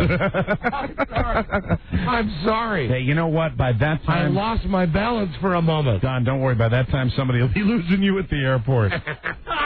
Well, Dayton's not. Yeah, and I'll be a minority. I'll be an old white minority. Dayton's not I'll be only. in somebody's sweatshop. It'll be easy to find them because there won't be as many white guys around. Just look for the old white guy. He'll stand out. Dayton's not only a town in Tennessee or a game that grown-ups play, it's also a town in Ohio where a man has filed a class action suit against the makers of the herbal male enhancement product known as Enzyte. Uh-oh. Dave Parker says he bought $400 worth of the stuff and still isn't enhanced. It just doesn't get any better than this. Is this the one where they have, this is Bob. Bob's life is going better. That's it, isn't it? That's the one where they had the guy with the dumb grin. I've heard these commercials somewhere. I've seen them on, well, yeah, they're all over our show, but the video. I think it's really one of, for the idiots that they're targeting with that, it's one of the slickest ads because it does have that legitimate quality to the ad. Yeah. Very weird. They advertise in GQ and a lot of big-name magazines. Dave took the stuff for 8 months, well beyond the recommended 3 to 6 weeks, and it still didn't work, he says. He says Enzyte has made reckless claims that it cannot back scientifically. They don't have to. Parker says that when he went to collect on the offer of double your money back, he was told that offer no longer in effect. So you want to tell that Carney today, that the hangover Carney? Mm-hmm. Same deal. Right. And they actually sent him away by saying, no money for you, Mushroom Man. A pair of twins in England have just spent $80,000 on plastic surgery. My name is Julius. I'm your twin brother. They've spent this money to make themselves both look more like their hero, Brad Pitt. 20-year-olds Matt and Mike did it for a reality TV show. Quoting Mike... Oh, and I wanted to do it just because I love Brad Pitt. Now the idea's stolen. They love Brad, too. Quoting Mike, it was painful, but girls tell us all the time, we look beautiful. What's the first rule of Fight Club? Don't talk about Fight Club. Legitimate plastic surgeons have labeled the show unethical. Quoting one real doctor, you can't turn anybody into Brad Pitt.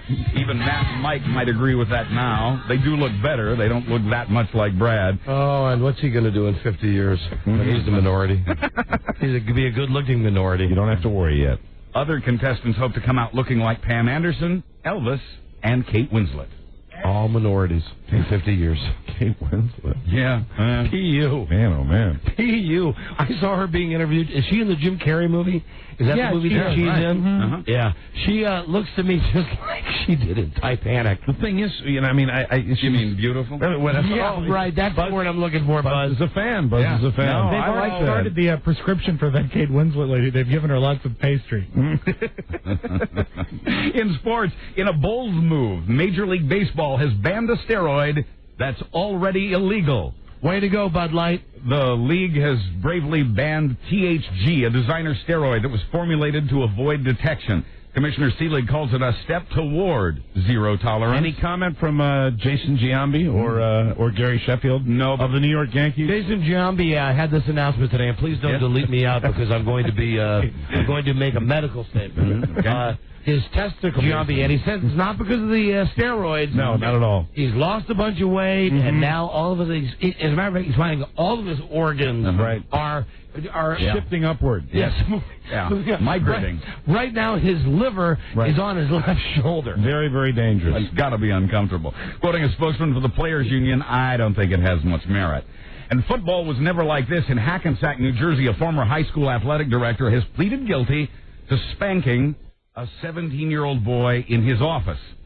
He admits there was other contact as well. Oh. He'll get treatment while he's on probation. Coach says he used a belt, sometimes a ruler, and asked the boy to do the same to him. Was his name Andy Sidoric? I'm kidding. Oh, my God. I'm kidding. Coach Sidoric is retired. I love you, Coach Sidoric. And our secrets will always be our secrets. Yeah, what happens on the field stays on the field. Sure. Finally, some new urinals at JFK Airport in New York have stirred up some controversy. These urinals in the special lounge for passengers of Virgin Airways are shaped like a giant mouth. The urinals look like the teeth and lips from the Rocky Horror Picture Show. Virgin executives say they were expecting a positive response. Quoting one, "This is one target men will never miss." New and improved Joker products. I'm Buzz Burbank on the Don and Mike Show. Who's turned on? Okay, I am. Okay, yeah, me too. Yeah. All right, that's it. We got to go. We'll see you tomorrow for the Friday get-together. Good day to you, sir. Good day to you, sir. Good day to you, sir. Good day to you, sir. You! Shaped like a mouse. Yeah. Go figure. Go figure. Where's my vinegar? Draw my bath immediately. Be a dear. So long. And you guys, all my very best. Will we meet again?